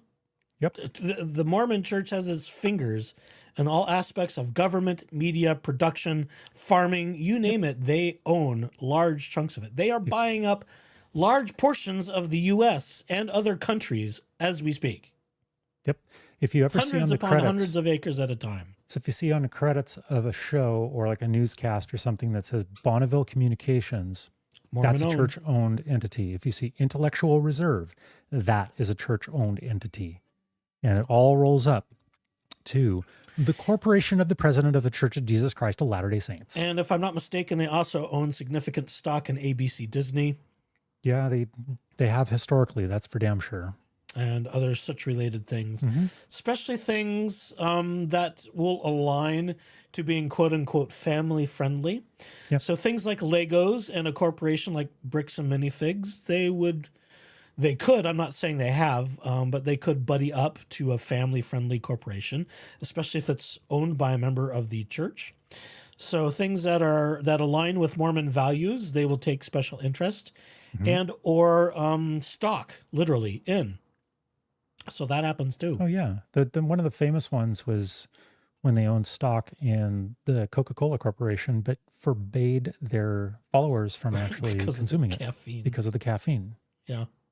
That's since fallen by the way. But of course, Marriott was a big thing for a long time. There's Book of Mormons inside of most Marriotts. Yeah, they still do. I've seen some. Yep. What else? Huntsman Aircraft was another one, but he got out and tried to sue them for his tithing money, which unfortunately he lost. What was his name? John Huntsman? Is that his name? Yeah. Oh, yeah, that's right. I remember that story. I mean, yeah, when you've got like 400 lawyers on staff to fucking go after somebody, like, and then you get scumbags trying to engage in what sound like noble causes like Operation Underground Railroad to prevent the sex trafficking of kids. What was his name? Tim Ballard. Oh, yeah. Kind of rose to some stardom with that and ponied up to the senior leadership of the church. And then it turns out Tim Ballard's a womanizing predator. Yep. And he's a now excommunicated Mormon. Yeah. But after cuddling up. Shock. Everybody, hope y'all sitting down. I'm gonna shock the hell out of you. There was a joke. You're either the shepherd steering the sheep or you are one of the sheep getting fleeced in Mormonism. Yeah. And that's especially 9 times true out of Utah. 10, you're the sheep. Utah culture is especially strong with that. Yep. Oh my goodness. I don't think we're going to get all the way through this thing. To find out why. So they were threatening legal action against us. You know, Bricks and Minifigs, which is a pretty big company who probably has way more resources than we can, really put up a fight against. Bricks and Minifigs knows that they can just bully anyone that tries to expose them with frivolous lawsuits. And this left Brian feeling pretty hopeless. It eats me alive. I had terrible anxiety attacks over it, got put on medication. I just kind of was like, okay, I just have to let these freaking things go right now. Okay, I like Real Karsten's little thing here. This is funny. And she says, maybe I should open a strip club in Vegas named Horman Tabernacle just to see if they come after me. That's pretty good. That is pretty good. That's pretty good. I like that. I say yes. Because it didn't seem like I have any path to go, Well, I guess now it's time for me to get involved. So immediately I went to my car, picked up some friends, and started driving 16 hours to this Bricks and Minifigs store. And I will do literally whatever it takes. Even if I have to take down the entire police force, I will stop at nothing until this family gets their entire Lego Star Wars collection back. Yeah, a little bit of overconfident hyperbole there. Wanky. Okay. Yeah, clickbaity. Ooh, we get free entry. I approve. Yes. Do I get to have a choice in some of the dancers? Or oh, that could be fun. Sure. Yeah, that'd be great. Or maybe you could be the piano player for the burlesque part of the show. Oh, that could be true. That could be fun. Yeah, be following in my mentor's footsteps with that. Yeah, well, maybe they could do you one more and get you an organ. Oh God! And then you could be like Andy Griffith in that movie that I can't seem to buy, Angel in My Pocket, where he's trying to rescue the old organ from the theater that turned into a burlesque house, and he was going to take the organ to the church he's trying to save. And he's trying out the organ and playing around on it, and there's a woman backstage ready to audition on stage, and he starts playing, and then she goes on stage and starts dancing, and he has no idea until he looks up and is like, oh my gosh, her clothes are coming off. You know, the pastor of this church. It's a good movie. I need to get that movie. I need to find it. Good old Andy Griffith movie. Jeep Daddy would approve. And now 16 hours later, we're finally pulling up to the Bricks and Minifigs store. So I started a pair of spy camera glasses. That's what I'm gonna use to film this. And honestly, I kind of just want to hear Bricks and Minifigs side of the story. Hi, how's it going? Pretty good. How about yourself? It's pretty good. So basically my friend said that you guys have some of his Legos, I think, and he told me to come here and see if I could pick them up. Who's your friend? I think they're Brian's Legos. It's like a big Star Wars collection set, I think. You could go ahead and leave now. Really? That's a reaction. Mm-hmm. You hear a name and all of a sudden you need to get out. Yeah. She knows something. Mm-hmm. There's been conversations with her about it, clearly. Store-wide memo. From the manager. If anyone comes in asking about Star Wars Legos from a guy named Brian, kick them out. Yep. Trespassing. I wonder if there's a piece of paper or an email that could be discoverable. Wouldn't that be fun?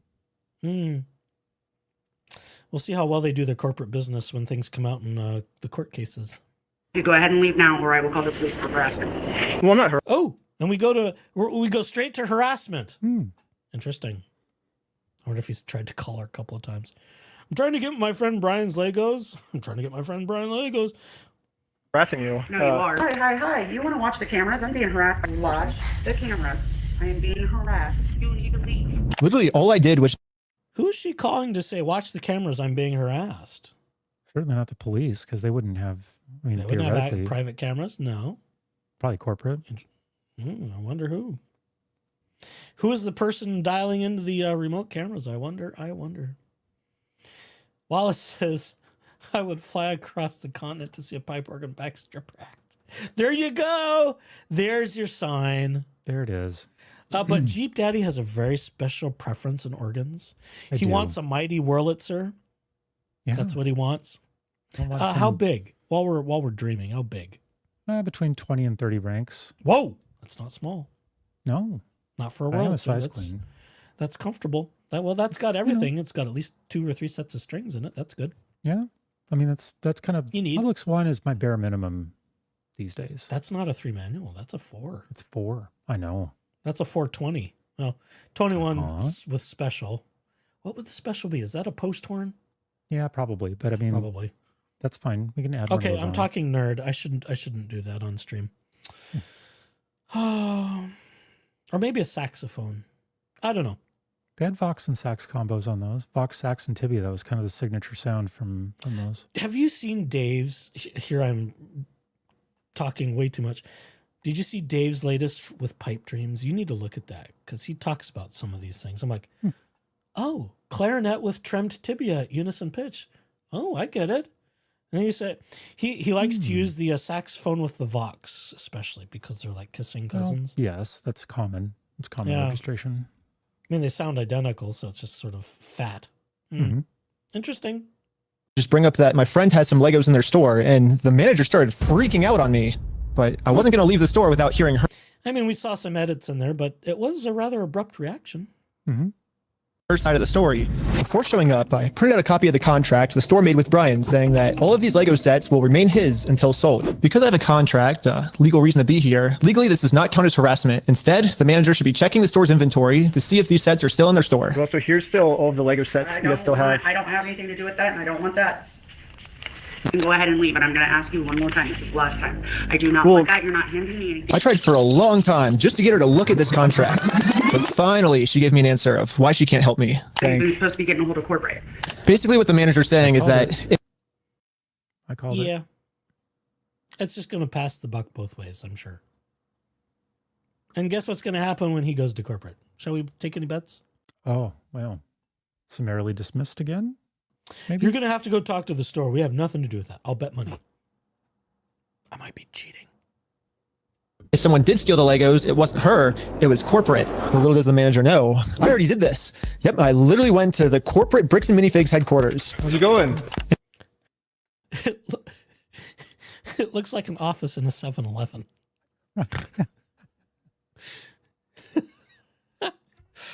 I mean, you're not walking into this big building that looks like a Lego and it says BAM. Mm-hmm. It's some like little strip mall office building or something. And this was corporate side of the story. You have to talk to the store owner. Yeah. Oh, they fuzzed out the faces. There used to be faces here because I've seen this before. Like they're all locally owned and operated, and we can't do anything with it here. Their decisions are their decisions. For sure. So when they say go to corporate, how do we respond next time? I have no idea. You have to take it up with them. It's your thing with them. It doesn't involve us. So I showed the manager what corporate Bricks and Minifigs said. When corporate tells me this, I'm supposed to come back to the store, right? And so it kind of seems like you're going against what corporate's saying. That's fine. Oh, this is what corporate told us. I'm happy that's what corporate told you. For the last time, I'm asking you to leave the store. Can you give me a reason to leave, I guess? Have you guys heard me ask you several times? I don't know about you guys, but to me, it... What, are the police standing there? What is she doing? I would say the training level of some of the people so far is unimpressive. So it would seem. You're going to have to interrupt yourself because I'm very low on drinks. It's intermission time already? This is your fault for making me drink this much this early. Oh my God. Well, it's not like I can just sort of taper you down for the first little bit. You cannot control me. You're not the boss of me. You're not my boss. You're not the boss of me. What are you saying? Oh my goodness. Do you have your chickens loaded yet? I don't. Don't bother me about my goddamn chickens. I've given you one job to do and you still can't do it. Whatever. I'm just here to provide snark, okay? There will be a requirement before next live that you have chickens. Well, I do. You just don't like that one, so it's fine. I mean, I've even got a good chicken. It's the cutest little thing. You did. Oh, squeezy. I toy. like my chicken. Don't stop squeezing your chicken on live stream there, Echoes. Stop choking the chicken. Kind of seems like the only reason she's asking me to leave the store is to cover up this $200,000 theft. How many times have you been asked to leave? Was there a reason you're asking me to leave? You need to leave. I've asked you to leave. You need to leave. You need to leave. I've asked you how many times to leave. I've been asking to leave. Eventually, the owner of the store called in and asked if he could talk to me. Are you the owner of the Bricks and Minifigs store? Yeah, why? What you got? So basically, I just wanted to get some of the Legos back that you guys still have. I think I'm looking for the clone turbo tank. Why do you think you would be entitled to our inventory? Well, at least I confirmed the Legos are still here. The only thing is the owner's claiming that he's the owner of these Lego sets. I mean, it's pretty stupid of him to say that, considering I'm literally holding a copy of a contract he made with the store that said that this Lego Star Wars collection is not the store's property. It's the family's property. The contract makes all of this very clear, so I want to give him one more chance to answer a little bit better. Well, I just want to get it back to my friend. He said he couldn't get it back, so I was just wondering if I could just come pick him up. You guys don't have him, right? Bro, why do you think your friend would be entitled to our inventory? What's his? He owns the Legos. Huh? He doesn't own the Legos. Well, yeah, we have a contract. He does own them. No, bro, are you an idiot? Are you stupid? Oh, dear. Oh, dear. Oh, dear, when you're a store owner and your level of professionalism is as low as to go to the point of saying, yeah, are you stupid? Are you an idiot? That's not a good sign. That's not a good sign. And I'll wave hi to Rochelle. I know I got her name wrong last time. I'm sorry, Rochelle. We can call you Shelly too.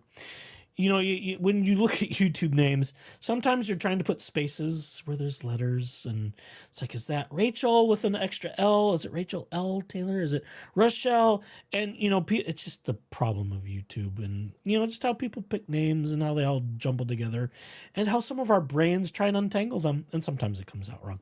But Shelly is good too. I can remember Shelly as well. But we can also say Rochelle, as it says. It's fine. It's good. It's great. But anyhow, what kind of store owner behaves that way right out of the gate, right off the get-go? What am I trying to say? Whatever. Concerning the lack of professionalism and the lack of candor from a store owner. Very, very troubling. Josh, the police are showing up right now. Hey, how's it going? Well, at least the police are here now, so once I show them the contract we're in with the store, we can finally get the Legos back. Basically, we have, I think it's like $200,000 worth of Lego sets that we just have them in the store, and we just like to pick them up, I guess, because they were going to sell it for us, but I guess they're not selling it for us anymore. But doesn't sound like they want you here, right? So they have our sets, though, yeah. I understand that. Right here, the factor is that they don't want you, they're a private-owned store, and they don't want you on the front. Okay. But I don't want them to keep the Lego set sale. Okay. So yeah, the police officer literally didn't care at all that the store just stole $200,000 worth of Legos. For some reason, he made it seem like I was the bad guy. So you already trespassed from here. Okay. Trespass for life. So if you come back. Oh, for life? Yeah. If you come back, you could be arrested. Okay. Oh, so how do I get the Legos back then if I can't go in the store? Okay, we talked about this. Do you understand the trespass portion? If you come back, you will be arrested. Okay. So. Okay. Again, Rob, if you come back, we're in the car, and we're gonna arrest you. Brian did warn me that the police are actively trying to cover this up. So Brian and I are now officially trespassed from the store. And if we ever come back to ask for his own Lego collection back, then we are going to be arrested. Is there, I guess, a reason why they're able to just take all the Legos and not give it back, or? So we just gotta leave. I have to leave? So leave now. Okay. This is problematic. Just a little bit. You know, when you were back there, it looked like you're actually working in your little apothecary behind you. I was. The camera was picking up, and it's like, oh, is he going to go grab some of those candles over there? It was funny. Nope. Just some. You're popping in and out like a ghost. Well, I do flutter in from time to time. And this is the danger of businesses and being able to trespass so easily. They don't have to have cause. They can just call the police and say you're trespassed, and police, okay. If you come back, you're arrested. So if someone wanted to commit various forms of theft and or fraud, they could. So really, right from the beginning, it's time to lawyer up. Yep. They've got our property. They're not going to give it back. They needed to be hit with a lawsuit right away. Boom. Given the potential value, although, you know, we know that 200 was on the high side by a lot. I think there's financial limits for civil cases. I think so. I know there is for small claims, but this would go well beyond small claims. Mm-hmm. Like if it's $100 and something $1,000 set, I'm not sure where they would try it. I mean, because they don't practice, some better appointed lawyer would go, oh, yeah, it would be in this court. I'm not sure you could file a civil case like that with that kind of damages on the line. I don't know. It wouldn't be small claims. So oh, golly. I would have to research that. I would have to research it, where you'd file it. Where's a lawyer? We need a lawyer. Where's a lawyer when you need one? Where's a lawyer when you need one? Lawyer Patrick, come here and help Lol cow lawyer. Oh, help us. I wonder if he likes Legos. And this was in Kizer, Salem, so this isn't even in Utah yet. But this is typical. I mean, this is not unusual for anyone calling the police to get a trespass order. This is typical. It is in this state. It is in Oregon. It is in most states. Business calls up, says they want to trespass someone. Okay, no questions asked. That's just the system. Well, if it's private property, I mean, it's kind of cut and dry. Yeah. Where I take some issue with that is, okay, it may be a private business. However, they're not the property owner if they're leasing. mean, but I get the reason, because any business owner's got someone who's causing a problem, whether or not it's a real issue or it's, you know, some meth head off the street. I'll use that as an example. You kind of need that ability to some degree so that you aren't losing business and losing customers for people trying to interfere. So it's a double-edged sword, but I mean, I've got to acknowledge both sides of it. I don't like it, but there we are. Yep. I think I'm going to take a little restroom break and let it play for a couple minutes. Okay, well, you get my Off you commentary go. over this. Yeah, well, if you can pause it remotely. I can't pause it, so I'm just going to scream You're in the just going to microphone. yell over it. Do you want me to turn it down a little bit so you can? Yeah, it's fine. I will. I'll move it down a couple clicks. Okay. I'm not allowed to be in the parking lot? No, so this is all private property. Oh, okay. The private parking. Okay. The parking. We've been lot's filming now for exempt. 10 minutes and I'm already trespassed from Bricks and Minifigs, which is like the whole location of the video. So how do I film a video of Bricks and Minifigs now if I can't even legally go back there? So, to continue the video without getting arrested, I went back to Bricks and Minifigs corporate offices. And the Bricks and Minifigs CEO, the guy who runs the entire company, Eamon McNeff, he personally came out to talk to Hey, us. you pronounced the name correctly. That's good. So you guys are holding some of our Legos? No, we're not. You're not? No. Is that a lie? No. That's a lie. You did take the Legos. No.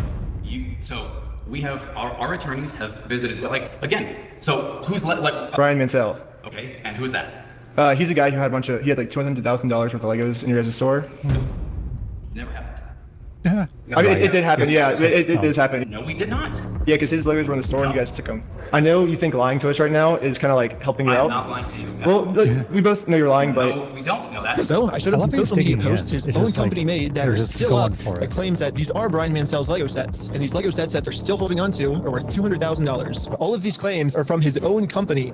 We just caught the CEO of the entire company red-handed in a lie. Yeah, it's crazy to me that even the CEO is in on this cover-up. But anyways, now that we just caught the CEO in this lie, I wanted to let him know that it's going to be much easier if he just gives us the Legos back now. if you just want to give it back now, it's going to be a lot easier for you guys, you know? I think you guys would prefer the easy way. The hard way, I don't think you guys are really going to like it. No. But we're getting it back either way, so it's like you can either... You can leave. If you come back here, we will call the cops. If you don't, right now, We're going to So you don't want to do the easy way? trespass card again. So you're threatening me. What you are doing right now is illegal. It's an extortion. So catching you guys in illegal activity, that's illegal on me. Okay. Okay, you've been asked to leave. Please leave. And with that, Bricks and Minifigs has made their decision. I presented them very politely with the easy way, and they said, heck no. Well, they've only left me one other option, which is the hard way. But now it's pretty much the super hard way because the police are protecting them. If I ever go back to the store, I'm getting arrested. If you come back, you will be arrested. Okay? You understand that? So we all regrouped together to rewatch the footage I've gotten so far. Is he There really was one acting thing as the an manager agent said of that Brian might at be a that way point? forward Like, for I us. mean, he could be over his skis. Oh. I don't know. Like, Can I I'm just talk to the owners then, or? speculating. Go ahead and call the owners. Do you have their number? I'm not giving it to you. Why don't you give it to me? Yeah, he might be a little over his skis. 'Cause isn't that the logical next step if we're supposed to Well, work you with have the all the owners? Then information right there, right? I have the Lego sets you guys have, but I don't have the owner's number now. So yeah, if you give me if that's what you want me to do, then you could give me the number and I can. No, I want you to leave. Basically, she's putting all of the blame on the owner of the store, which is good to find out. The only problem is she's not giving me the owner's number. I mean, yeah, if you could give me a number, we could I'm call not them. giving you anything except for calling the police. But you told me to call the owners, right? You're absolutely right, but I've asked you how many times to leave the store. But you have his number? Or? No, I don't have any of their numbers. Dang. That's why I was like, corporate keeps telling me to contact the owners of the store, but with no contact info. So I try to contact the store, and the store hangs up on me and says I'm harassing them. The manager is really trying to protect the store owner from getting in trouble. So if she's not going to give me his number, I'm just going to have to find it a different way. When you answer the phone, we There are might sort be of able to see ways his if name he's and an number. owner, then Josh information is Lego. public. Well, we found out the owner's name is Josh. However, the number was way too blurry on the spy glasses. No, it's so blurry. So I checked the store's Instagram to see if it follows anyone named Josh, which it doesn't. So I checked their business records, but everything got scrubbed. This owner is really going to any length he can to stay fully anonymous. After watching the footage over and over, my final conclusion is, yeah, the manager sucks. But she's not really the mastermind of this whole thing. She's just protecting the mastermind of this whole thing because she's brainwashed. But luckily for she's me, just a pawn. Let the plotting begin. Yeah. Well, She's just brainwashed. No, I don't think so. I mean, she's doing what she's told. Well, yeah, but I mean, isn't that sort of a form of that, of just like, I'm just doing what I've been told? I mean, that's corporate structure with patriarchy in the mix. Well, I understand that. Yeah. So like, otherwise she's going to become a whistleblower without a job. Well, she wants if she her goes job. against the grain, she strikes obviously. me as the type who does not get jobs easily. I don't know. I mean, just the dude. Well, I would say customer service would not be her best. But yet there she is there running is the a dude. store. Mm-hmm. She doesn't strike me as a friendly barista type, if you know what I'm saying. Maybe she's involved with the owner, and that's how she got the job. Oh, that's kind of creepy. Fucking Mormons. No, what are you because they thinking? live in Utah. They can't be involved. And they're all married, allegedly. I'm having chocolate. TX. Oh. I could have had some. I just got some good zero. Well, it's not good. It's Hershey's. This is, I got some zero sugar chocolate today in the mail. I needed some peanut butter cups. Oh, you've got your keto These are way Reese's? better than they have any right to be. Not sponsored, but no. Hey, you know, I would not say no to like a sugar-free protein sponsor. Hey, have you tried? We'll digress further about protein. Have you tried your mix yet? Your chocolate milk? I have hand mixing it. Not a good idea. So I need to like break out. You my need to run it in Vitamix. the blender. Yeah, yeah. I bet it's going to be they really get chunky, good. don't they? Got a little chunky on the hand mixing. Yeah, that's what I thought. That's why everyone who seems to use powders uses some machine. Careful, TX. I see what you're saying there. My goodness. My YouTube career, I've infiltrated tons of cults, and I've I've infiltrated tons of cults. Tons of cults. Okay. And Mormonism was next on my list with Bricks and Minifigs. Well, it's my opinion. Mormonism falls under the category of cult. Uh-huh. A very wealthy one. The richest one in all of the United States. Yep. Even outdoing the Catholics by several outdone the Catholics. billions of dollars. Yeah, Mormonism is wealthy beyond all the dreams of avarice.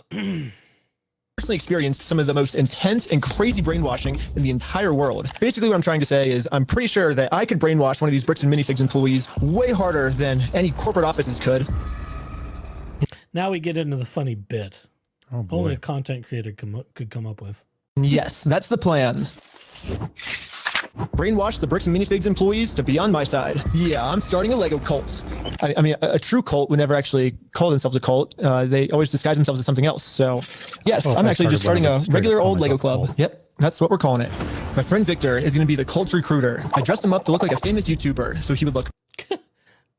Who is he supposed to be? I don't know famous YouTubers. He puts on a gold, shiny, cheapish jacket. That makes him an influencer? I'm going to say it. It looks gay. I can say that. I'm a member of the gay club. It looks gay. Hard to say you're wrong. I don't know.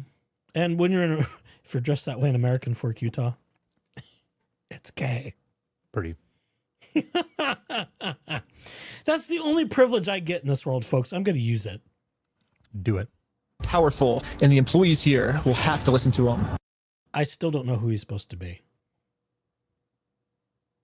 I suppose there are reasons not to name names, but TX, if it looks 80s, then that's current for the Mormons. Yeah, that's about right. Yep. That's about right. My name's Victor. We're going to Bricks and Minifigs. Let's go. All right, guys. We are heading into the store right now. He was doing amazing. Why are they always talking into their phones? Is it because we're too cheap for audio equipment? I'm recording straight into my phone and we'll mix it together in post. Man, people do that. It looks so stupid. I see that with other guys, especially like the prank guys. Oh, that's weird to me. I'm too old to understand this stuff, I guess. Yeah, I don't get it either. We had to make sure that these employees know that Victor is the real deal. Dude, that's crazy. Hey, let's go. Yo, we got a fan over here. 1, 2, 3. Toys for everyone. Yeah. Real quick pic. Hey, I'll send you that clip later, all right? You can? Yeah. So far, everything we had set up was working perfectly. But now we have to come up with some type of way to get one of these employees out of the store so we can brainwash them. Hey, what's going on? So we're filming a quick video. Maybe you and her want to do like some kind of challenge for like $100. I mean, sure, I'm down for that. I don't whatever. What's happening right now? Do they believe it? He's doing the challenge. Hell yeah, they're believing the challenge. 3. Oh, I like a good challenge. It's not as good as, Wheel of Fortune challenges, but I like a good challenge. Classic. I saw some behind the scenes stuff of how they hide microphones and the props for Wheel of Fortune. Or no, it was Price is Right. Sorry, wrong one. I was about to say, I saw the one for Price is Right. It's like, and over here we have the microphone for the pachinko. What the hell is it called? And the mic here, and then we got. And did you know that on the back of the wheel we've got these like little sticker tags, and it sends a MIDI trigger to the sound department, and then we get the audio back from it. I was like, wow, this is actually quite captivating. Made it's about the strangest thing. I All the made my way secrets about of Wheel. half through that video, and Plinko. Thank you, Real Yeah, Karsten. thank you, Plinko. Kat. Thank you, TX. And then there was a couple other ones. Some of those things they do now are historic, like the yodeling thing. As it goes up the hillside. I like that soundtrack. I know that resonates with you a lot. I always kind of giggled at it. I'm like, what is this silly stuff I'm hearing? It's silly stuff, but it's It delightful. is. It's silly, and you resonated with it quite especially. Don't dox me. No. Although I'm curious, have you met any Alpenhorns? Yes. We might have to talk about that later. They Those intrigue me, especially more than a few. I may or may not have heard some of them with my recent trip into the mountains. We'll talk more. We'll talk more. Okay. I mean, they kind of remind me of very outdoorsy French horns, but okay. 2, 1, yellow. Go. And these employees started their YouTube challenge. And yeah, I'm just going to fast forward to this part. I'm not going to torture you guys with all this. All you really need to know is that this girl ended up winning. High five, sweet. So now I'm going to call my producer. How's it going? We're partnering with the local Lego club, and we're gonna kind of do like an award ceremony. Like the Lego club wants to host the award ceremony for you. So, yeah. And just like that, she's in. So easy. Just like that. Bang. Well, Mormons are gullible. It's not in Utah. This is in Salem. They could still be Mormon. And the person with the long hair, I'm not going to misgender them, but I don't think they would necessarily be welcome in a Mormon store. Yeah, you're probably right about that. It is Salem. Salem's an interesting place. He blinks his eyes. Blink twice if you need help. Traveled deep into the woods and waited for this employee to show up.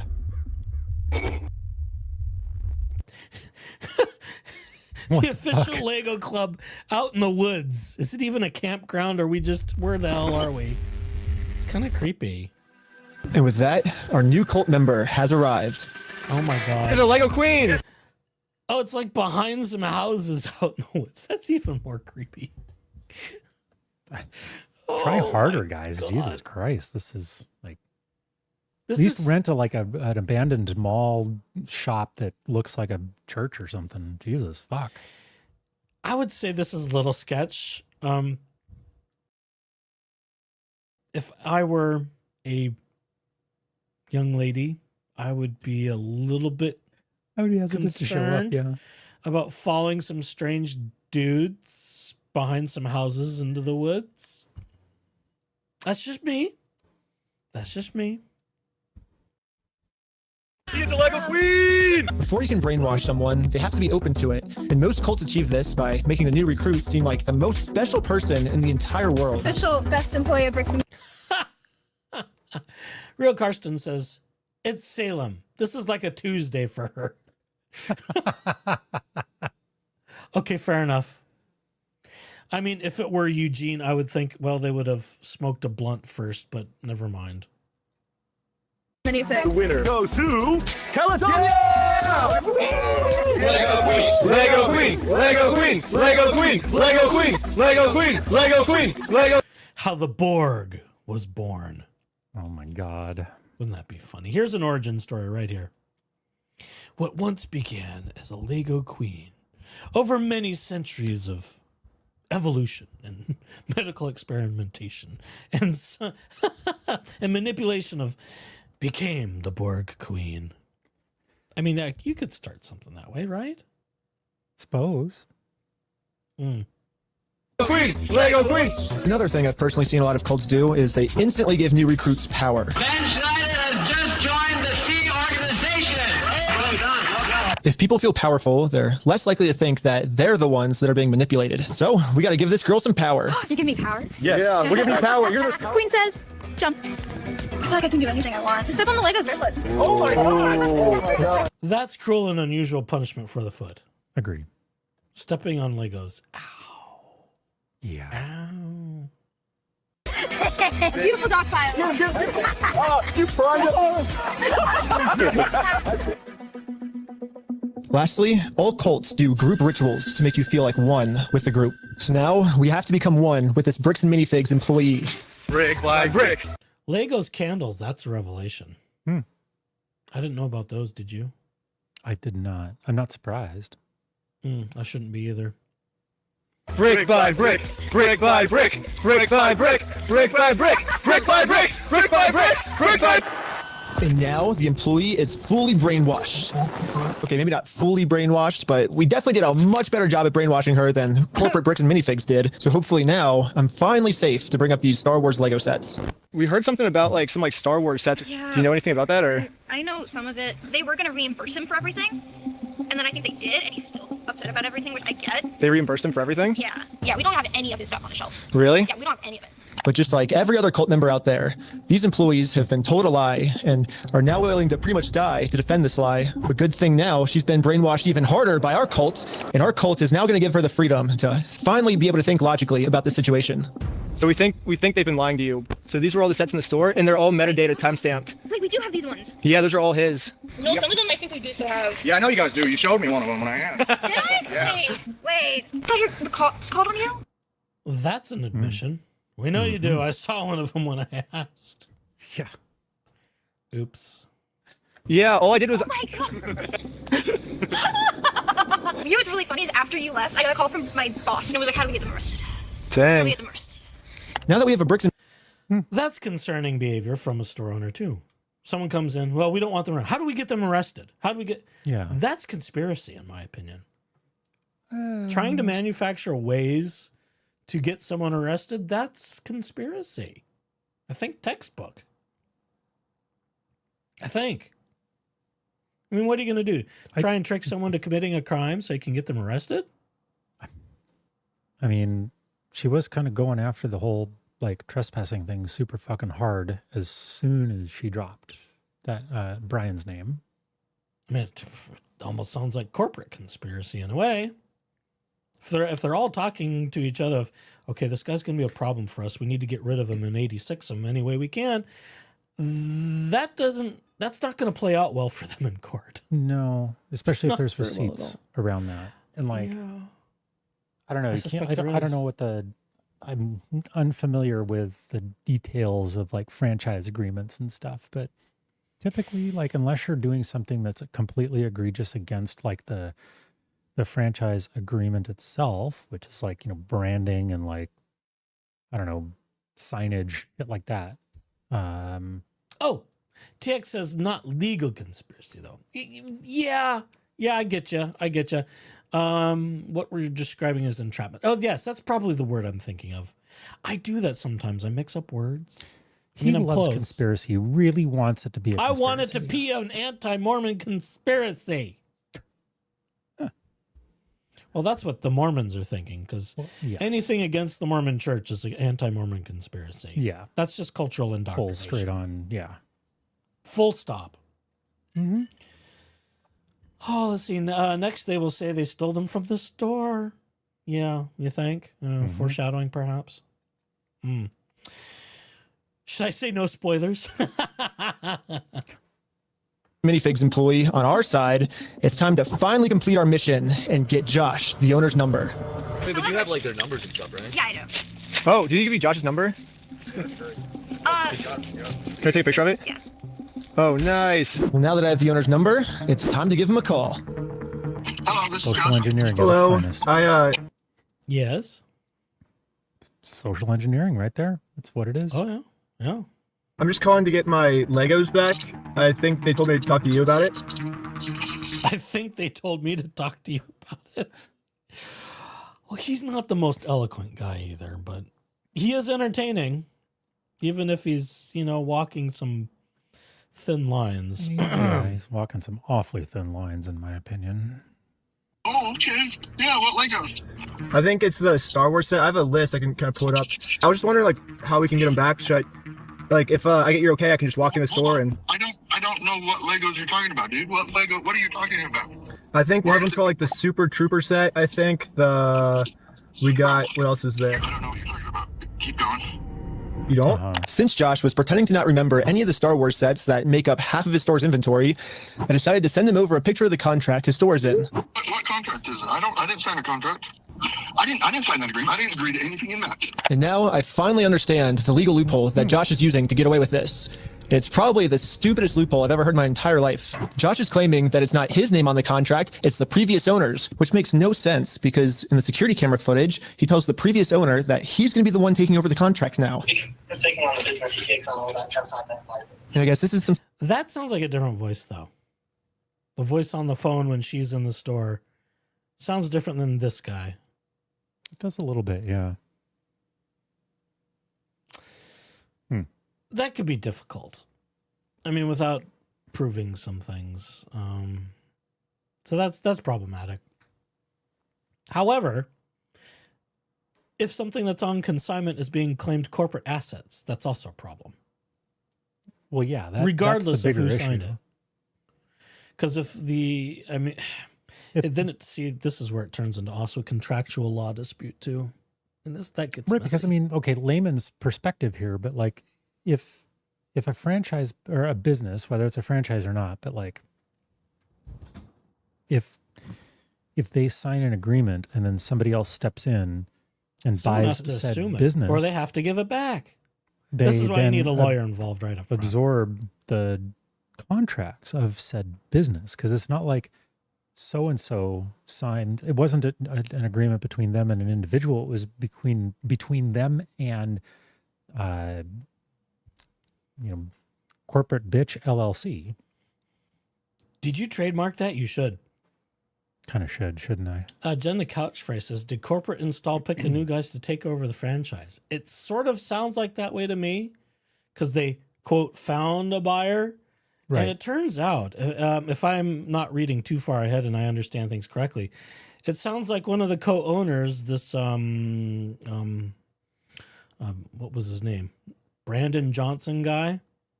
I believe he worked for Ammon McNeff at the Legally Mine franchise and is personally connected in some way. So I want to say at least in part, yes, if I'm understanding the story correctly. Now, again, I am new to this story. I'm still learning all the stuff in the document so far.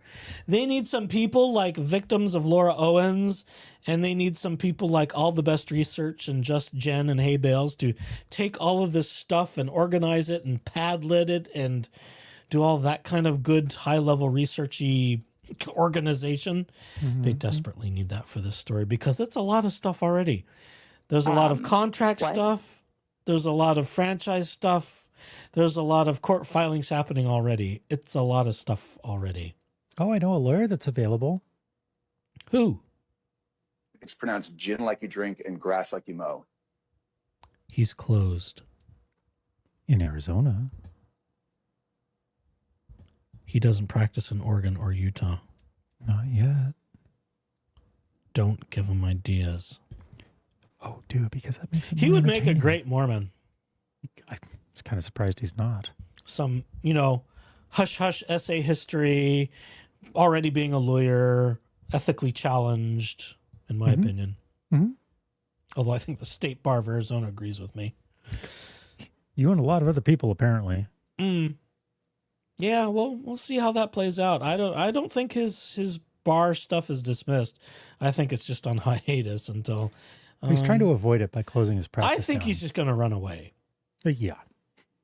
Rather than come back, have the hearing, get it over with. I think he's just going to run away from it. Well, he's Becca good. says he can practice federal. I don't know how that works. Because I think somewhere you have to be, a bar member somewhere at some point. I know if you're, I don't know. It seems complicated. It doesn't seem to me like you can just walk out of law school and say, I'm going to practice in federal courts and not have some sort of bar coverage somewhere. Well, yes, he still has a CA license, but See, I for think how that's long where is the question? he's going to pull up roots and he's going to go to CA and he's going to try and help LO there and all the things there. His mom lives in Florida, though, if I'm not mistaken. You think that's going to stop him? Wouldn't stop him from doing some shit like this. I don't know. He tried to help represent her in the fucking bankruptcy case and didn't like. Maybe I'm too much of an optimist, but I'm hoping sort of this shock in the life path of him has maybe had him do a little personal introspective time, and maybe he'll turn over a new leaf. I sort of hope that, I don't want to hold my breath. Oh, of course, echoes. Oh, bless your little summer heart. Oh, child. bless your sweet summer child heart and your little rosebuds. Oh my God. He's argued and won in the Supreme Court. I don't know. I haven't studied all of his case history. It's just not interesting to me. All of his crap, especially the stuff he was on the coattails of other greater legal professionals that he was, sort of rubbing shoulders with. I'm not sure I can agree with some of that. His whole thing with the dirty, he wasn't alone. He wasn't lead counsel necessarily. He was co-counsel. Some of the other stuff he did that he claims fame to, he was working for somebody else. So I don't know. For me, based on what I understand, I can't buy into that for him. Not totally. I think like Laura, he was a wannabe celebrity. Probably. And he worked alongside some high power lawyers when he was working for firms and rubbed shoulders because he talks about Colin Farrell. It wasn't his case. It was his boss's case. He even started, we covered that. Actually, we used some of that video footage. I forget the name of the woman he was working for, but it was a big firm and they were representing some big names. And he just happened to be there working and kind of writing coattails. But then he says, my client, Colin Farrell. No, he wasn't your specific client. You were co-counsel. You weren't lead attorney on that. Sit down. Jeez, these clout sharks kill me. Sort of just contract loophole he's trying to use to steal the world's largest Lego Star Wars collection. My God, we're not even halfway through this thing yet. Jesus Christ. Okay, well, maybe we need the highlights. Oh, do I need to skip? Let's see. So there's more talking. What happens? I'm just going to skip ahead. Oh, so they engaged in a gambit of making a replica signage. We steal from old people. Okay. What else? We're trying to use some legal loopholes. We're trying to make a billboard. So we started engaging some, I will say, legally questionable hijinks. Let's see. If you want to buy one, I'll give you 50% off if you want. We try and set up a little table in front of the store to keep people going in. I would say if he's on the public sidewalk, he's fairly safe. No, I don't understand how they trespassed him out of the parking lot. I felt like that was earlier on. Like, well, he can't be in the parking lot? Yeah, it's all private property. Well, you weren't trespassed off the parking lot. So how is that a thing? I think that could be fought. I think that could I would fight it. I would say if you're in the public right of way, aka sidewalks and such places, they've got no leg to stand on. No. Because it's public space.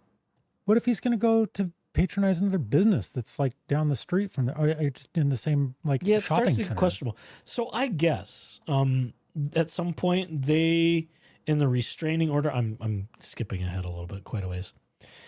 BAM wanted a TRO zone of like over half a mile or something. Whoa.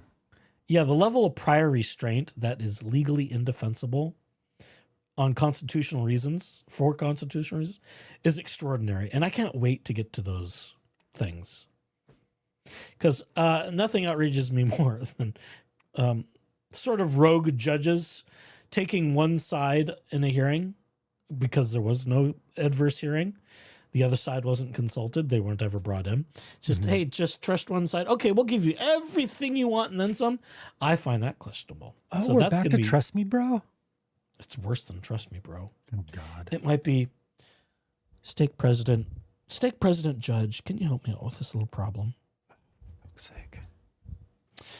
I don't know that to be fact, but I have suspicions. Hey, we can speculate and make our opinions, and because that's what happens. And then you start using the church back channels. That's exactly what happens, though. Because you know who does what. Yep. And if you were to have an abscess on your foot, you'd call up your Elders Quorum president, who's the foot doctor, and say, hey, can you get me in?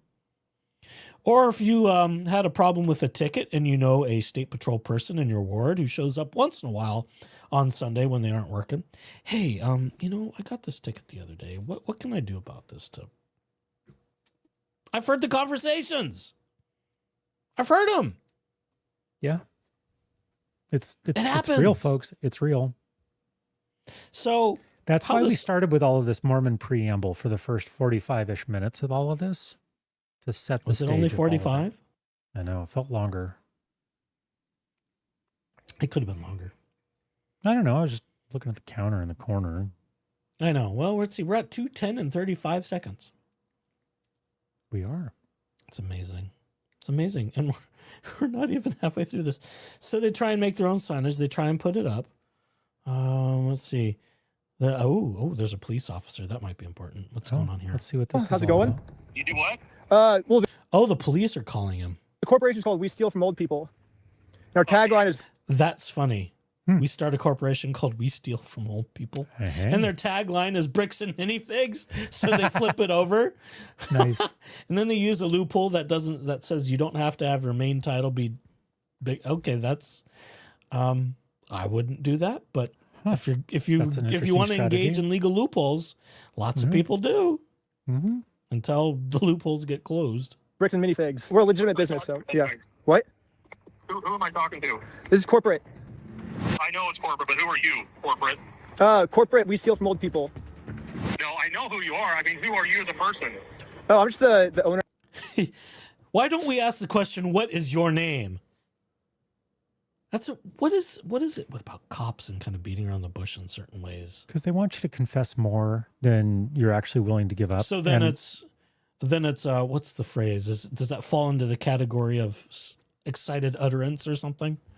I don't know. I think that might only be with weapons. Like the cops have a really interesting negotiation tactics that they usually deploy, and I had no shade to current or former police officers and such, but like good ones, not shady ones. We don't want to endorse shady cops.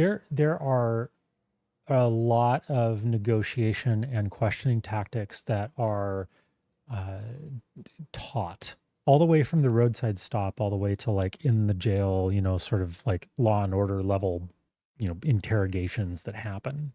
And they're trying to get you to confess. We'll see that when they pull him over in Utah. Data. We'll see that level of crap when he gets pulled over. Hey, you didn't stop at that stop sign. Hey, we got told you have drugs in the car. Hey, we think you have marijuana. Hey, we think you're driving under the influence. They throw everything at him. Oh, yeah. They'll do anything and everything. Oh, we think we smell marijuana in the car.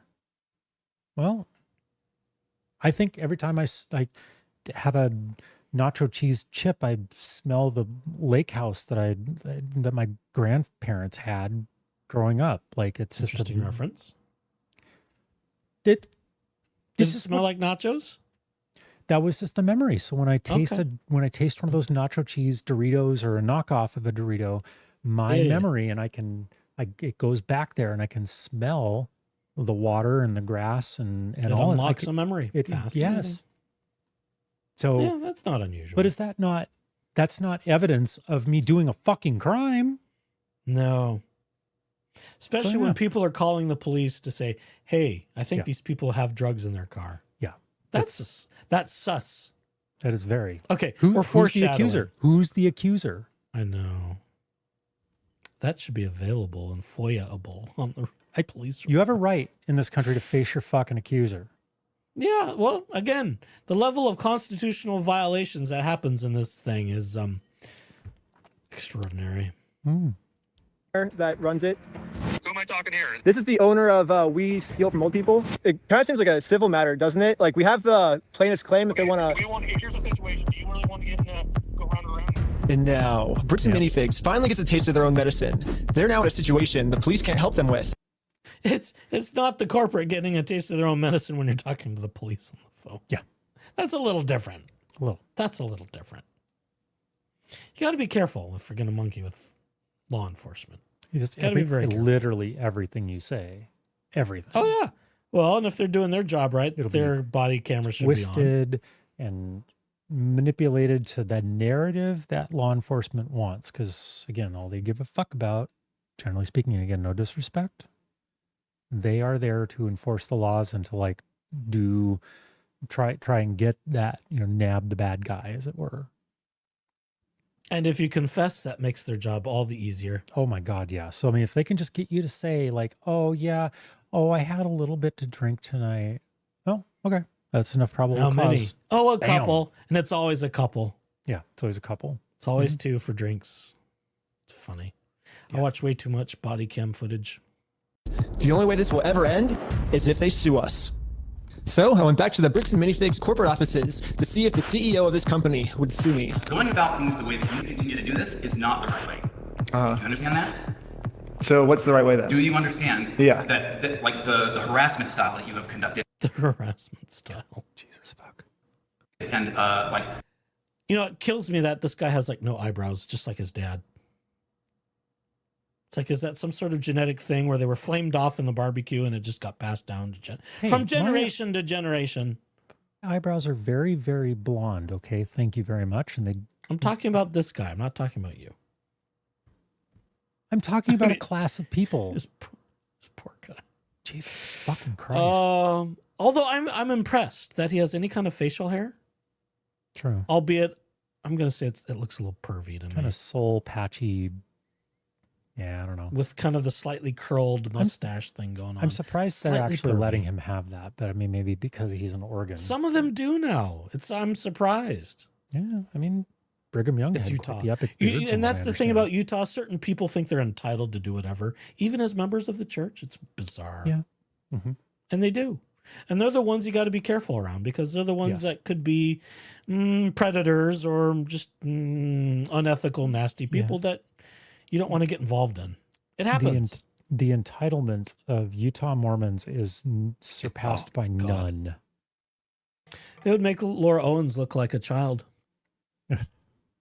Yeah, that's kids play in comparison. And at first, very early on, I thought there was a possibility Laura Owens could have been Mormon before I knew much about. Yeah.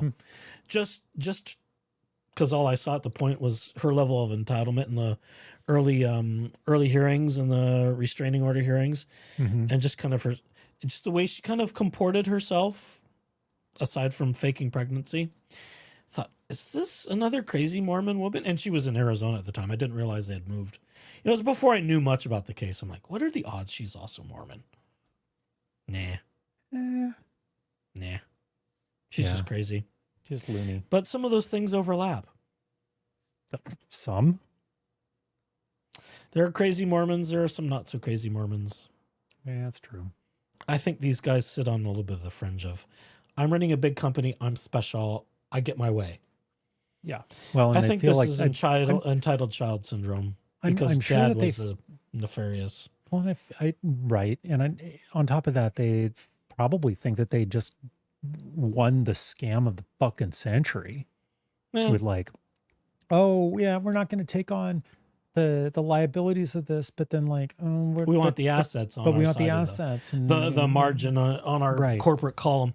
Yeah. Although I've heard rumor, and I haven't researched it much yet, that they've done this sort of thing before. It's just this is the first one at the news. Well, they'll take on some assets, and all of a sudden, what? Oh, they're ours. We don't know anything. I've heard some rumors to that effect. But I need to verify said rumors a little bit more. But it sounds like that's not the robots after that. When you're operating on a franchise schedule, and you've got sort of slim margins, because I mean, according to their own franchise agreements, what I've read, each store is individually owned and operated, and the amount of money that takes pushes $500,000. Yeah. But the franchise, the corporation, the parent corporation is just getting a fee from said business. Yeah, well, they're getting IP licensing. They're getting all the marketing materials. The stores have to buy all the fixtures and point of sales things and all that crap through them. So I'm sure there's a markup on all that stuff for which they are profiting on. That doesn't surprise me. But what does surprise me is that if a store is privately owned and operated through a franchise agreement, how can they legally come in and claim that they own all of the assets of a privately owned store? That would be like you coming over and saying, I let you use my likeness, but I'm coming in and taking over and everything you own is mine. I think there's some legal problems there. I would want to review the franchise agreement about that. Yes, exactly. And I've skimmed through it, but I haven't seen anything that suggests they get to own physical property because a lot of these places are leasing storefronts. Sure. I mean, the McDonald's franchise, one of the more famous ones out there, like the McDonald's Corporation actually owns the real estate, but it's it's independently operated. But it's independently operated by like everything through else. Franchise agreement, yeah. Is the franchise agreement. So you have to buy the machines, the products, all that stuff. But McDonald's Corp actually owns the land that store is built on. I don't know who owns the building. Oh, I like Karsten. She's on a roll today. Owens got excommunicated from the Mormon church when she aborted too many fake babies. It's just against the edicts of the church for family sons. True. Yeah. We've got to multiply and replenish that earth, That's right. All. That's right. Now, I worked for a company that had did a lot of business with franchise type things. It was in the hotel business. And there's definitely some operational models that are interesting, creative, right? Like at least with these agreements, you could use the branding and the likeness and the material and all of that stuff, but your property was owned by somebody else. Your employees were not corporate employees. They were employees of the property owners, basically. It was a hotel business, right? So like you could use the hotel assets and branding and all that fun stuff, but then your employees, you purchasing everything, which meant that you could deviate a little bit. But if you wanted the like corporate branded things, you had to buy it from them. Yeah. But if you wanted a different credit card reader, I guess, you could get a different fucking credit card reader because you're the one taking in the money. It's like fine. But that doesn't change the fact that you owe the franchise corporate daddy, $150,000 a year for the licensing of these things. Got to pay franchise daddy. Yeah.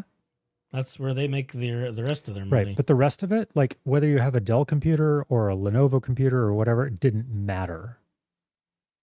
Your agreement was that you could use the branding and sell yourself as a finance daddy or franchise daddy business, and it looked and smelled like a normal hotel, but it was owned and operated by insert business here.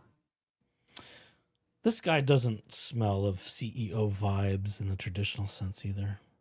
Yeah. I can't tell what kind of shirt that is, but I like that Jen the Couch phrase says he has bad Saturday morning cartoon villain mustache. Basically. Yeah. Yeah. I could do that if I grew it out more sideways, but I don't want to. I don't want to. I'm now offering franchises of Echoes and Chick Daddy. Trademark. Cha-ching. Yeah, cha-ching. Hit the button. Hit the button. Yeah, hit the buttons. No, that's your button. You've got the ding. Oh, do I need the... There you go. The money button. That thing might be too loud. I mean, it sounds like I'm compressing on the stream. Okay, we'll fix that later. Is this better? That's better. Okay. Did you turn it down? Yes. I think you were peeking the stream. That's all right. I don't give a shit. I'll peek any stream I want. No, I'll peek away. Bragging to people that you vandalized the store and done other things along those lines. That's not the right way of Well, I never vandalized the store, but... people have told us that you have. I mean, whatever... People have told us that People you have have. said things. The Mormon grapevine is twittering away to franchise daddy. Because that's what it does. People have said things. I'm sure the local owners were saying, "Oh, Mr. Mormon Daddy, they're ruining our store. What should we do? What do we do?" Like my franchises do underneath me. I guess that's I can't really control them. I'm just corporate, I guess. Are you a registered franchise? Yeah. You guys have FDDs and everything else? Yeah. What states are you registered in? Oregon. You're a registered franchise. So yeah, I'm actually a franchise owner of the franchise too. The CEO of this. Beating him at his own game. Now, the funny thing about Emmett McNuff is he did not study business at BYU. Oh. He was a psychology major at BYU. Oh, isn't that funny? Isn't that odd? Most of them get their masters, MBAs and whatever. Yeah, all the Mormon CEO types go for their business degrees. So this guy is an outlier in some weird way. I suspect it's because of Daddy, and we worked in Daddy's shady business. Mm-hmm. And so he just decided. I kind of wonder if what he got out of suing Daddy, him and his brother suing Daddy, if this whole thing was purchased through that settlement, because I think they settled. It's like a 50-some page document of them suing their dad. Goodness. It's the most wild thing. I mean, they may have had legitimate reasons, but the accusations that they committed fraud, getting a COVID funding relief, something to the tune of 7 figures, I think. Oh my God. So we've got to tear through all of this. Damn. There's a lot going on here. Oh, TX says, I didn't even know it was possible to study at BYU. You go to BYU to get your MRS degree, TX. That's what you go there for. I mean, I can't get one there because I'm the wrong persuasion. Neither could Jeep Daddy. But that's what good cisgender, heterosexual, preferably white Mormons do, is go there and get their MRS degree. I mean, my sister did that. But my sister was smart enough not to stop at her MRS degree, but she finished her degree. She was one of these smart science math brainiacs. I did not inherit that gene. And if you are of the Echoes and Jeep Daddy persuasion, as they say, of our proclivities, yes, then you have to keep that under wraps for the entire time, because BYU of any flavor, whether it's Provo or Ricks or any of that, BYU Idaho or BYU Hawaii now, whatever, use the right terminology. Fuck off. I mean, I still think of it as Ricks, but never mind. Yeah, but my mission president was professor at Ricks. Yeah, but you have to, if you violate those the honor code, and you're kicked out or whatever, they don't just let you go with your current transcript. They delete it. Everything they'll wipe your slate clean like you never were there, other than despite the money. How far you got and how much money they got from you. Other than the money, because they've already got your money, so you'll walk away with $250,000 worth of student loan debt and literally nothing to show for it, even if you're right on the edge and right on the verge of getting your degree. If you don't get that. And I didn't go. I didn't go there. I was getting manipulated to go. I didn't go. Smart. Smartest thing I ever did, not go to BYU.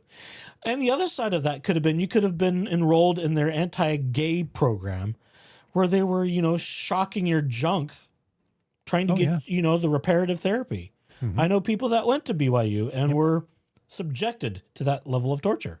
Yep. Yeah. You might know him too. I suspect. Probably. Well, the beau of someone we both know. Oh yes, he's on the righteous crusade against reparative therapy, and good for him. The micro one. Yeah. Okay. Yeah. That's a lot. Yeah. You, David. Ew. All right. Let's see. What else does Ammon McNuff spew? Yeah. Company knows pretty much better than anyone that he can't get us in trouble for what we're doing, because we can always just keep passing the blame onto our lower franchises. We're just doing the exact same thing he's doing. Brick by brick! Brick by brick! But yeah, it's like a legal organization. We have legal franchises and everything. It's 100% by the books, and yeah. He's so dejected. I know. You're like, you got outmaneuvered there on this round, sir. Mm-hmm. He'll keep trying. You don't have to be smart in order to be, Mormon franchise owner. Well, I think he got a little bit of a silver spoon, saw an opportunity, and he got lucky. Yeah. And I think he employed some of Trick's daddy taught him in his asset protection business. Legal scam business? I wonder. That's just my I opinion. wonder the legal framework within which with which they work in that legally mine business, but he may have found the right secret to run a Lego store. It's like, ooh, I can go show up at like trade shows for Legos and grow my franchise without much work. Look, and fill in the blank here, folks. Like what we were talking about earlier in the beginning of the stream. Fill in the blank with the Lego franchise with goddamn near any other franchise that's out there. This could be pest anything. control. It could be landscaping. It could be the Amway scam. It could be essential oil scam. All of this stuff. Do you remember the number of times they would show up on your door? It's like weekly, especially in the summer. Oh, yeah. And oh, look at our cleaning stuff. It's so amazing. Oh, yeah. It's so great. And we're going to do so much better than your other company because blah, blah, blah. And it's like these guys, like, we'll put in solar panels for you. We'll put in alarm systems. It's everything. So, yeah. Like, especially high money stuff. I've had people walk through here, like, offering the solar thing. And, like, immediately I'm just like, are you actually with the utility district, or are you talking about solar installation? Like, oh, this is about solar installation. Oh, I'm sorry, I'm not interested. Bye. And I shut the door. Because like, Real Karsten says, who doesn't love Amway though? I think I would buy a Kirby vacuum from a door-to-door salesman before I bought Amway. Goddamn right. Because Kirby vacuums are fucking amazing. My stepmother still has hers from like 40 years ago. The thing weighs a freaking ton, but it works pretty well. Pretty well. I mean, that's going to be one of the best goddamn vacuums you've ever owned in your life. The only thing I hated about it was effing heavy. It was like a 40-pound vacuum because it's like cast iron on the front. Whatever it is, it may be steel. I don't know. Solid fucking metal. And once in a while, she changes the belt. I didn't relish changing the bags in it, but it was kind of an old design. It's not the easiest thing, but you could get HEPA filter bags for it, which is like, I have my G4. W's Kirby for HEPA filter bags. It's loud as shit. No, she swore by it. Oh, yeah. And she owned a Rainbow vacuum before that. She said, I liked it, but I thought the Kirby was better. It is. I mean, the thing with, Rainbow is you got to change that icky water that it it's the water. Yeah. But no, I would take my Kirby over almost anything. I have a Mealy as well. That's my downstairs vacuum. Swedish vacuum? Yes, I got the Swedish vacuum, but I rescued it out of a hoarder Not the house. Viking Husqvarna? No.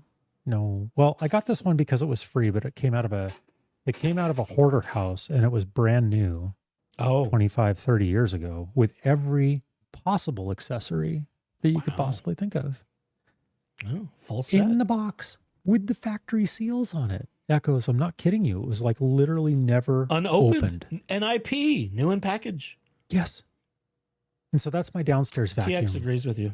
And my upstairs vacuum is my Kirby G4. Wow. Because all the upstairs save it. The bathroom areas Mr. CEO doesn't have to worry. He's got an office space inside of a bigger professional complex, and I'm sure they have custodial services. Oh, probably. Look, there's a water fountain, and I'll bet around the corners the bathrooms. Yeah, well, he's not as big a corporate bigwig as he think. I think we've got compensatory penis syndrome going on here. What, this fuckface that's on screen? Mm-hmm.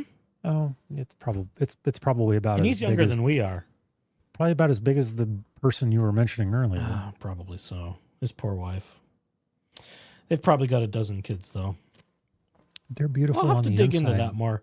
I found that I have a mutual friend with this guy here in Utah. What? Yeah, I about lost it when I saw it. Oh my god. Yeah, I know. I'm like, oh God, do I need to disown? I mean, it's somebody I haven't talked to in ages, but it creeped me out a little bit. You need to send me more. We're going to talk. Yeah, we'll talk off. We'll talk offline. But oh my God. Well, when I start things, I start going down all the rabbit holes. Who am I connected to? And more often than not, I find somebody. You did fully admit that there was a night that you started digging into this, and I think you stayed up until like 1 or 2. Oh, it was bad. You beat me. I know. For once, I went to bed before Echoes did. Yeah, I couldn't put it down because it was just like, how deep does this go? If this is deeper than Laura Owens, okay, I'm going to have to dedicate like a secondary series to this. And sure enough, here we are. Well, here we are. And I think it's way more appropriate for your channel name, to be perfectly honest, because of the whole Mormon insider connection thing. And that's why I decided, after Llama twisting my arm okay, let's look into this. Yeah. Nah, she didn't really twist my arm, but strongly encouraged. Not entirely, but yeah, she did twist your arm and kind of, by proxy twisted mine, but yeah. It's fascinating. And as we start getting to the rest of it, we're just looking at the high level stuff. As we dig in more, it's going to get even more interesting. And there will be funny voices getting used, I promise. And the funny part is about this whole deal is that I meet when I'm off on my, trips up to the mountains and things, I strike up random conversations with people that have literally nothing to do with Mormonism and literally nothing to do with LawTube or any of this stuff. And through the course of that conversation, I find out that they are formerly Mormon and the husband has been following this whole saga. Oh, is that the one where you were talking about earlier? Yes. Okay, I was trying to remember some of the details and I just didn't have time to ask you. Yeah, I don't know if he's listening or not tonight, or they're listening tonight or not, but I did send him a link and I'm like, we're entering our foray. I haven't gotten any. Are they so involved that they have some expertise in this story? The husband does. I don't know to what degree the expertise is, other than just because I'll have him on. I know. I've told them we'll have a confab because he's got the bricks and mortars thing, or bricks and minifigs thing going on, but also I like that too, bricks and mortars. Yeah, well, whatever. A tile store. If whenever we exhaust the Laura Owens universe trademark, and we exhaust this, then with her legal things, with church stuff and inappropriate things going on, and that's literally all I'm going to say about that. We'll have an entire other series about it, and it's all connected to the church too. Oh wow! So there could be more. It's some other news. Great, my friend. It is so messy. We'll talk more. It's so bad. We'll talk more. Oh, they have provisionally agreed to. I like provisional agreements. So the husband has provisionally agreed to participate with us. We just need to have a conversation. And then as soon as the legal clearances for wife's situation clears up, then she has provisionally agreed to that's a lot.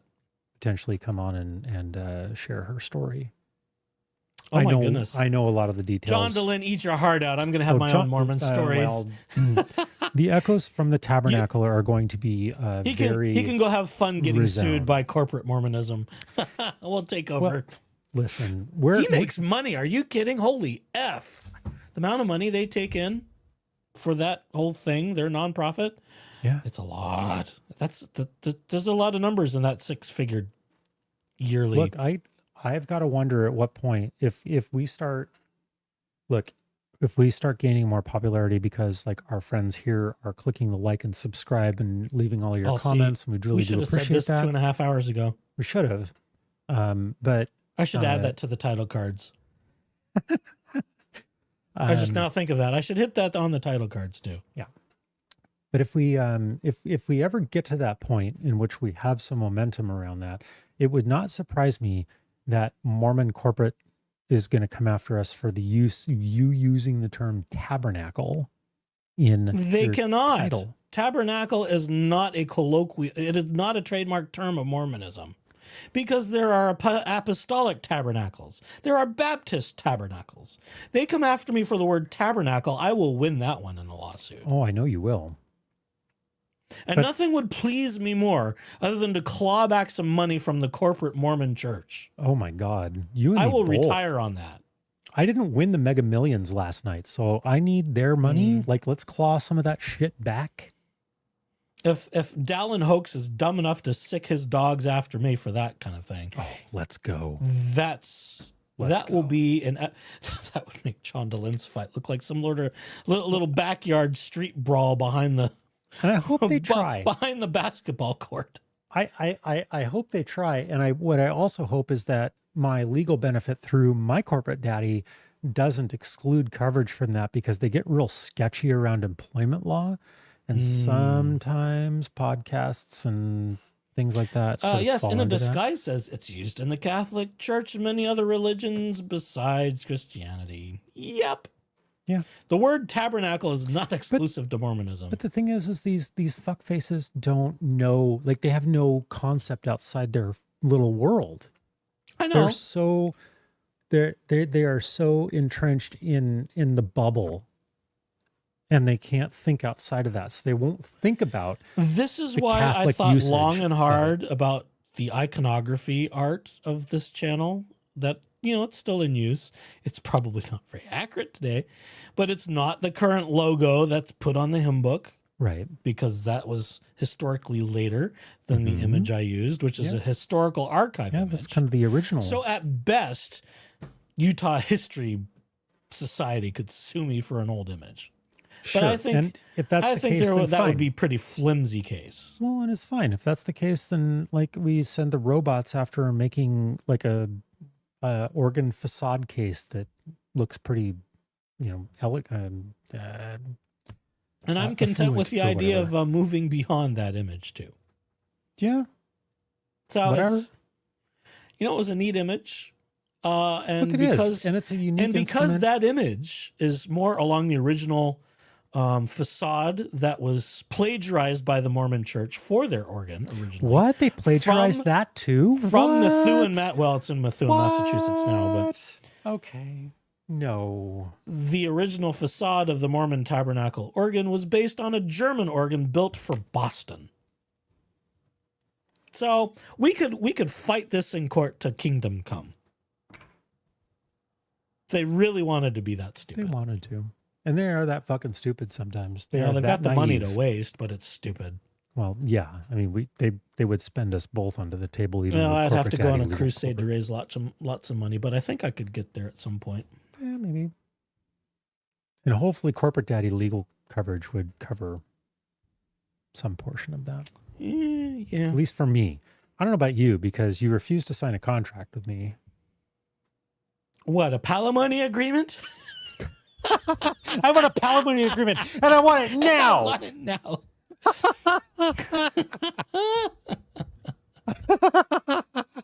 I never thought I would get to use that. Okay. So, oh my God. Okay. Where do you want to go from here? Well, I think we need to skip through this because we're just going on forever. I know we are. But that's what we get paid for. I don't get paid shit, for the record. I appreciate that you think you're being very clever, and that you think that you do all sorts of fun stuff this way, but it's like you have no business being here. So. Well, we do have business. We have, like, you guys have a bunch of our Legos. Well, if Bricks and Minifigs is not going to sue me, then I guess we have to settle this outside of court, which is going to be hard because right now, Bricks and Minifigs has somehow convinced the police that they aren't criminals. They just participated in a bad business deal. I mean, Josh has literally already exposed their entire plan to me of how they're planning on getting away with this. I feel bad for them. That agreement is not criminal. That agreement is now civil. What? Oh, just because you say so? That guy's an idiot. Wow. I mean, this is not CEO daddy, franchise daddy. This is next level down. I own the store. We see his face later, and he's the one that engages in lots of hijinks with police. He's got police buddies. Oh. Yeah. We learn more about him as the story unfolds. So it's a civil matter, it's not criminal. And I have extensive legal knowledge. Yeah, basically. Okay. Yeah, Oh, yeah. right. Yep. Yeah. Well, I need to dig into his extensive legal knowledge. I'll bet that's bullshit. What I've seen of the guy, he looks like a fucking douche. Like American fork, white trash douche, who just happens to be Mormon. God. I think he lives in a duplex. It looked like a duplex to me. We'll see. We'll see. I'm getting ahead of myself. I'm just kind of American trying to... fork being a pissant little dot on a map that nobody gives a fuck about. Yeah, I'll bet it's a very red town too. A civil crime is just the legal state is red, except for like Salt Lake County. Let's be real, Echoes. Yeah. Whereas the real Karsten says, so he's practicing law without a license. There's a theme there. There's a theme there. He might have worked for Ammon McNeff's daddy too. He may have. One of the two did. Maybe both of them did. Which is why Legally Mine got sued in the state of Ohio, and the state of Ohio won that lawsuit. way of saying a business deal gone bad, which, if this truly was just a business deal gone wrong, you would have to settle this through the court. The police aren't able to do anything. We have the police to solve criminal crimes, such as stealing from a lottery. That's a criminal crime that the police would have to investigate. I love criminal crimes, explained as criminal crimes, as opposed to not criminal crimes. I mean, yeah, the non-criminal crimes. That'd be great. God. So, here's the plan. What if we do a lottery? Yes. First, Brian donates one of his sets to a lottery. Someone wins the lottery, and then if Bricks and Minifigs keeps the prize for themselves instead of giving it to the winner, they have now just stolen from a lottery. Now it's not a business deal gone bad. They're actually interfering with a state-regulated lottery scheme, which is now a criminal offense that the police would have to investigate. That's dangerous to be scheming. Yeah. Especially with real property you don't have in your possession. I like the creativeness about that, but it's I very also creative. Don't. But they don't own. They don't. I mean, okay, on paper, this guy owns his Legos still, but because it's not in his physical possession, it's getting into. So they're gonna gamble off somebody else's property. Yeah, that sounds like they're gonna gamble off his property in the possession of somebody else. Christ. And like the saying says, possession is 9/10 of the law. See, you've got to resolve the other problems first. This is, I know. I mean, it's all for it doesn't content. really work like that. I mean, it's a fine joke and all that, but that's not really how it works. No. If I have the title to Echoes' vehicle, that 9/10 of the law doesn't mean shit. No, I would have to sign it over to you, legally speaking. But if you did, and I held the title, but you possessed it, that doesn't mean you own it. Tell that to every financed vehicle out there. Oh, I possess the car, therefore I own it. Yeah, if I told like Finance Daddy about that and tried to not pay my payments, do you think they wouldn't be sending a fucking repo man after me? Yeah, no. Try harder, bitch. Oh, Texas calling me out on what I said. Fine. It's just a saying that came into my little pointed head. And it's like, well, okay, it sounds funny. I'll roll with it. I'll go with it. It's not pointed. It's nice and round. No, I'm well aware that legally it's completely untrue. It's pettable. It's pettable? Your little pointed little head? Your round little head is pointable. I know, it's very round. It's like a billiard ball. It's like, oh, you're so cute. You're the rest so of me short. is like a billiard ball too. You're just short. It's fine. My short little legs. I'm just never mind. Yeah. That's interesting. It turns out this is completely legal for us to do. You still own the Legos, correct? It's getting into some gray area, in my layman's opinion. Technically, we own all of those. Yeah. So I think I'm going to skip through some of the scheming and plotting. plotting. This is kind of bullshit nonsense. So this is them carrying out their scheming and plotting for this lottery. Well, the raffle is $1 though, so.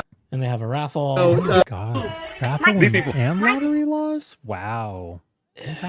It's it's getting into the weeds legally, in my opinion. It's getting legally into the weeds that way. And here they are trying to collect the prize that from the store. Real Karsten, I own the goddamn franchise. Let's be real, okay? He does have franchises. Cheap Daddy's got trademarks, for crying out loud. I do. He hasn't told me what they are yet, but he says he has them. You'll find out when he crosses. And I believe he has line. some LLCs hanging in his back pocket as well. I mean, you know. He won. From who? I'm conducting He this won. raffle. From who? And you guys What? have the prize here. I don't know anything about that. To inform Yeah, she wouldn't. Amanda of the business deal her store is in, we showed her all of the raffle paperwork and the family who won this Lego set. I'm not giving out anything. Like, I can't leave without it. Yeah, you can. You can have a good day. Amanda is just She is sassy. She is All right. sassy. Good job holding the line, honey. You know, she might be a Karen in real life. I don't know. I mean, I don't know her personally, but I'm getting strong Karen vibes from her. At this point, but she's head Karen in charge. I feel like she deserves the upgrade from the Karen label to a certain HBIC? word. No, it starts with the C. It's a four-letter word. See but you I don't next wanna- Tuesday, huh? Yes. Like, could be. Could be. Yeah. I'm a real life Karen, but you're a good Karen. You are a good Karen. You use your powers for good. Yeah, I can't say it's the exception to the rule because then that's unfair. But, you know, we mean the colloquial Karen of Karening in bad Karen ways. Yeah. Yeah. As the internet tends to do. When we refer to Karens on the internet, we're talking about the bad Karens. Usually. Usually. I mean, how many YouTube stories can you find about a good Karen? Let's be honest now. Yeah. Those don't get the clicks. It's not good for SEO, that's for sure. That's not, yeah, for sure. Especially if the, see you next Tuesday versions come out. That doesn't work Yeah, for like the this algorithms one. either. She's very cold. She is off. She's very cold. Yeah. She might be bitter too. We'll see. I don't know. When's the last I time want to she got say more, laid? but I was just going to say there may not be a man or woman in her life. I don't know. Maybe it's the that can owner, make one Josh. better. I get that. We'll see. Maybe she could get tonsil twins. I don't know. I hope not. I hope that remains an Arizona thing. made it very clear. Instead of giving this family the Lego set they legally won, her company is going to I like how their video is just on a blur. Yeah. It's like, come on.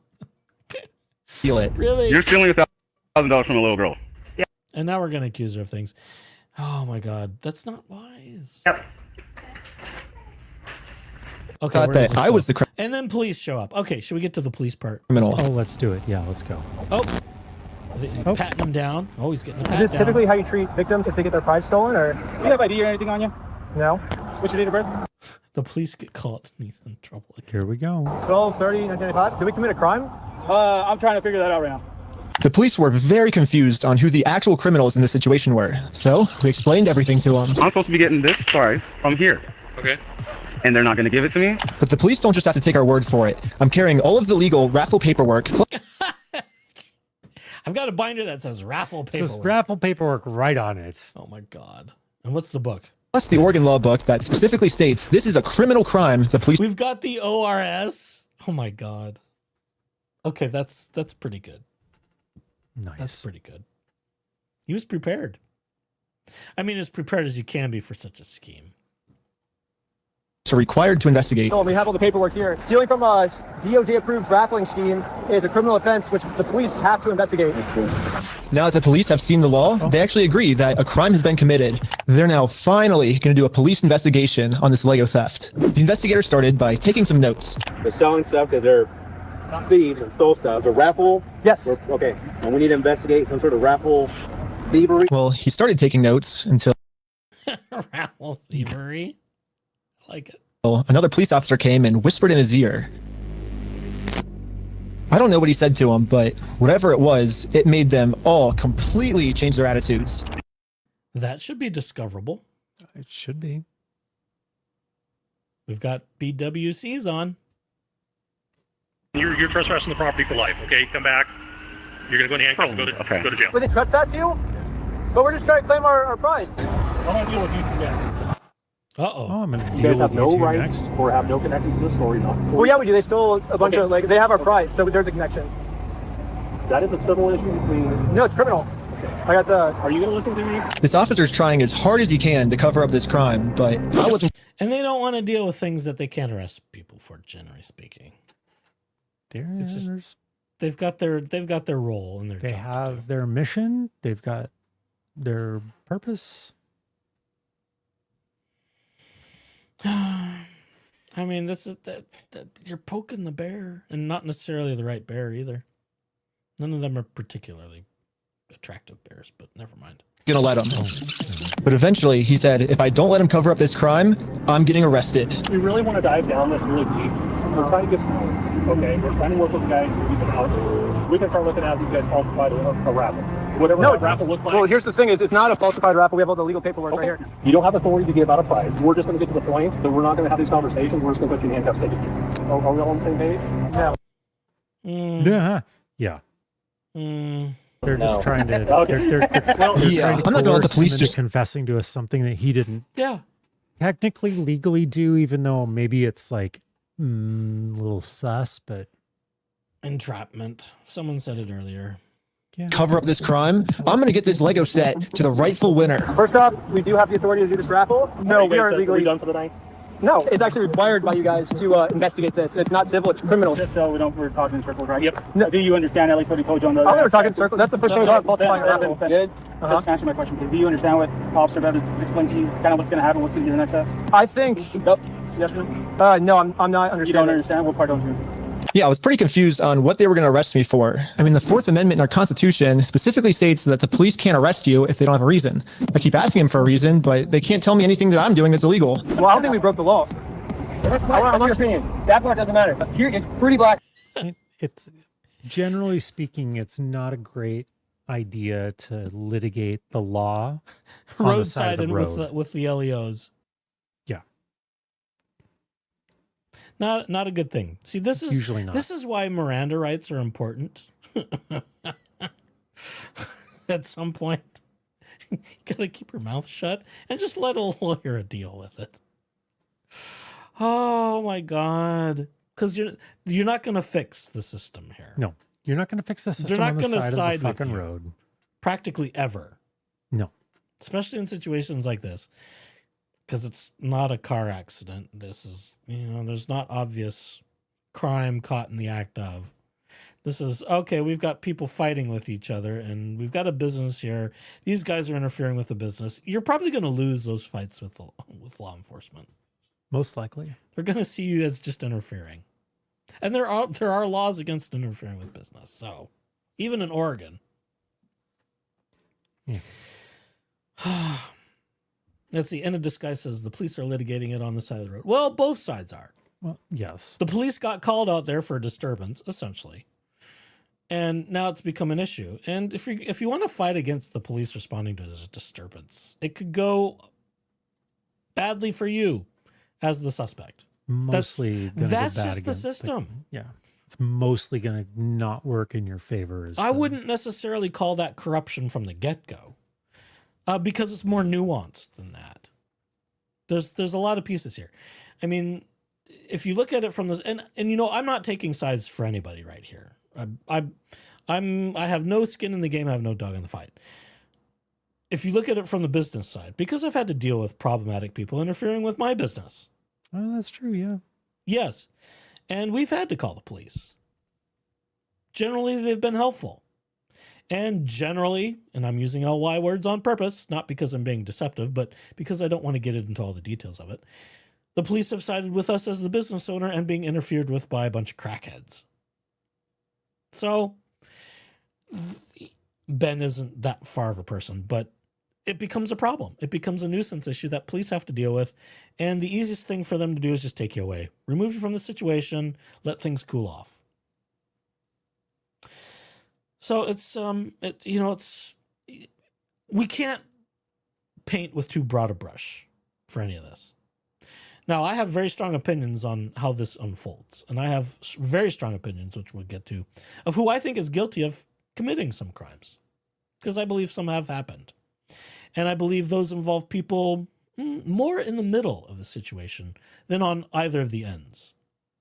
One end is a little more culpable, I think, for inciting. One is reactionary and incites in a different direction, which gets them into trouble. But I think there are definitely some people in the middle who are trying to engage in some nefarious behavior. But we aren't there yet. We're not there to... I want to skip through this because it's starting to get late and my butt's getting tired. And to TX's comment, it's you can't hold court on the roadside. No. Nor should the you. The side of the road is not the place to adjudicate anything. Because number one, you need a judge. Yeah. Number two, you need people like lawyers who actually know how to practice law. So at some point, what you do is you just say, I invoke my Fifth Amendment rights. I do not consent to search. And that's all you say. It's just, that's it. Don't be stupid. Don't be arrogant. Just shut your fucking yap. Invoke your rights. Yeah. Don't be stupid. And don't be dumb. In a disguise says, if someone reports a crime, it has the police refuse to even investigate if there's been a crime. Now, that depends on who reported what. If the store reported the police a nuisance, that being Ben trying to do his thing, that goes against Ben and it's against his favor. And it's more in favor of... Sometimes it's not when you call, but who calls. Yeah. If the store got to them first and they've already been trespassed from the store and Ben's on the property, that goes against them, whether you like it or not. That's just law right now. The store has every right to trespass whomever they want for any reason or no reason at all.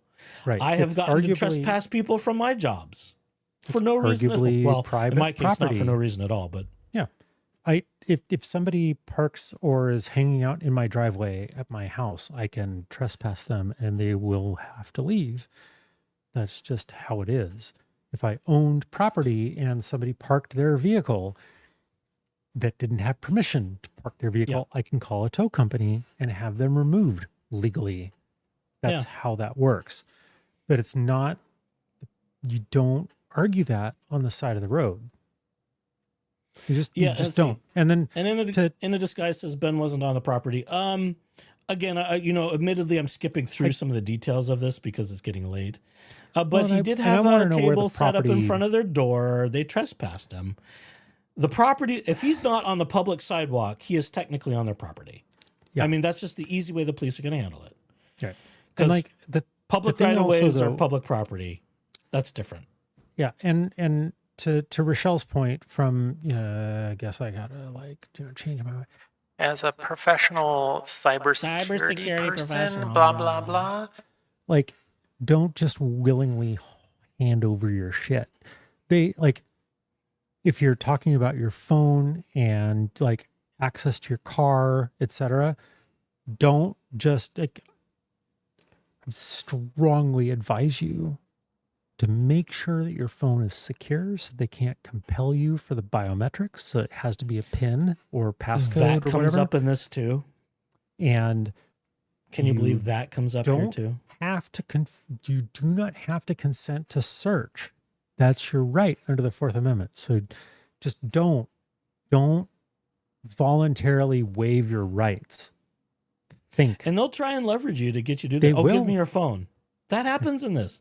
When American Fine, I'll give you my phone, but I'm not going to give you my passcode. American Fork police get involved. That happens. And then he closes it and then, you're destroying evidence. I mean, all of a sudden it becomes a thing. Yeah. No, I'm not destroying anything. It's just locked and I can't remember how to enter my passcode at this moment. Oh, but your watch is on you and that's unlocked. Okay, I'll take it off and I'll give it to you. Oh, I don't remember the passcode. But it's you have to stop and think just for a second. And the parking lot is not the place to adjudicate this. It doesn't matter who reports it. Don't just shut your yap. Because again, they've got him trespassed. Yeah. And if he's with any visible eyesight of that zone, and I don't know what Oregon law is. Here we can specify that people can't be within X number of feet for a trespass. So if there was a distance requirement and there no trespass order for him, he could be violating it. Now, I don't know that for fact. I need to review those documents, and we have not got there. We're not at the document stage yet. We are just looking at the overview and rambling on incessantly because that's what we do. Yeah, and TX, it might be obstruction in some viewpoint. Not if it's unlawful search. But if it's an unlawful search, it's absolutely not. Because I don't consent to the search of my phone. And that is protected by at least current precedent by the Supreme Court. Right. So no, I am absolutely not going to give you my passcode. I'm going to protect my privacy because that is a right that is granted to me by the Constitution. And as long as you don't have a right to search my phone or do any of that, fuck off. You don't get access to that. Do you want to answer in a disguise next question too? What's the next question? So you're saying if you're a victim of a crime, you're supposed to be quiet and not say anything. No, not saying that at all. No. But if you've been trespassed, that already tells the police you're a problem. Even if you're a victim in this. Again, the parking lot, the side of the road is not the place to litigate it. Ever. You will lose. You will lose. And if you fight with them, you will go into custody. Because they've got all the cameras running too. You're not the only is one. where you fight these things. Not the side of the road, not the side of a store. Yep. You shut your fucking mouth. And you give them nothing. Even if that means that you go into the bracelets. Everything you say can and will be used against you in a court. Yep. Whether they actually tell you that or not, that's exactly how it's going to go. So even if you've got to wear the uncomfortable bracelets for a little while. Even before they Mirandize you. Yeah. Don't do it. It's just and God, it's both be smart about it's it. both the good thing and possibly for some defendants the bad thing about body cams. Yeah. It's all there. All they have to do is play a clip of you in court saying, I'm going to go against this store and we're going to go hang up this and we're going to do that. Right. That's going to play against you in court. And this, I think, is where RecklessBen went awry. He went a little too reckless. Generally speaking, is that he went super aggro here where he gave away the plot. It just early. You don't do that. I know that it's great for clickbait and all that fun stuff, and I'm not trying to it makes clicks. Encourage people to commit crime and all that fun stuff, and there's lots more to unpack, obviously, but you don't encourage that kind of thing. You be stealth about. If you're going to do it, have good OPSEC, operational security, and don't just blast your shit out on the fucking internet. And document the evidence as best you're able within the law. If it's a one-party state, cool. If it's not, don't be stupid. Yeah.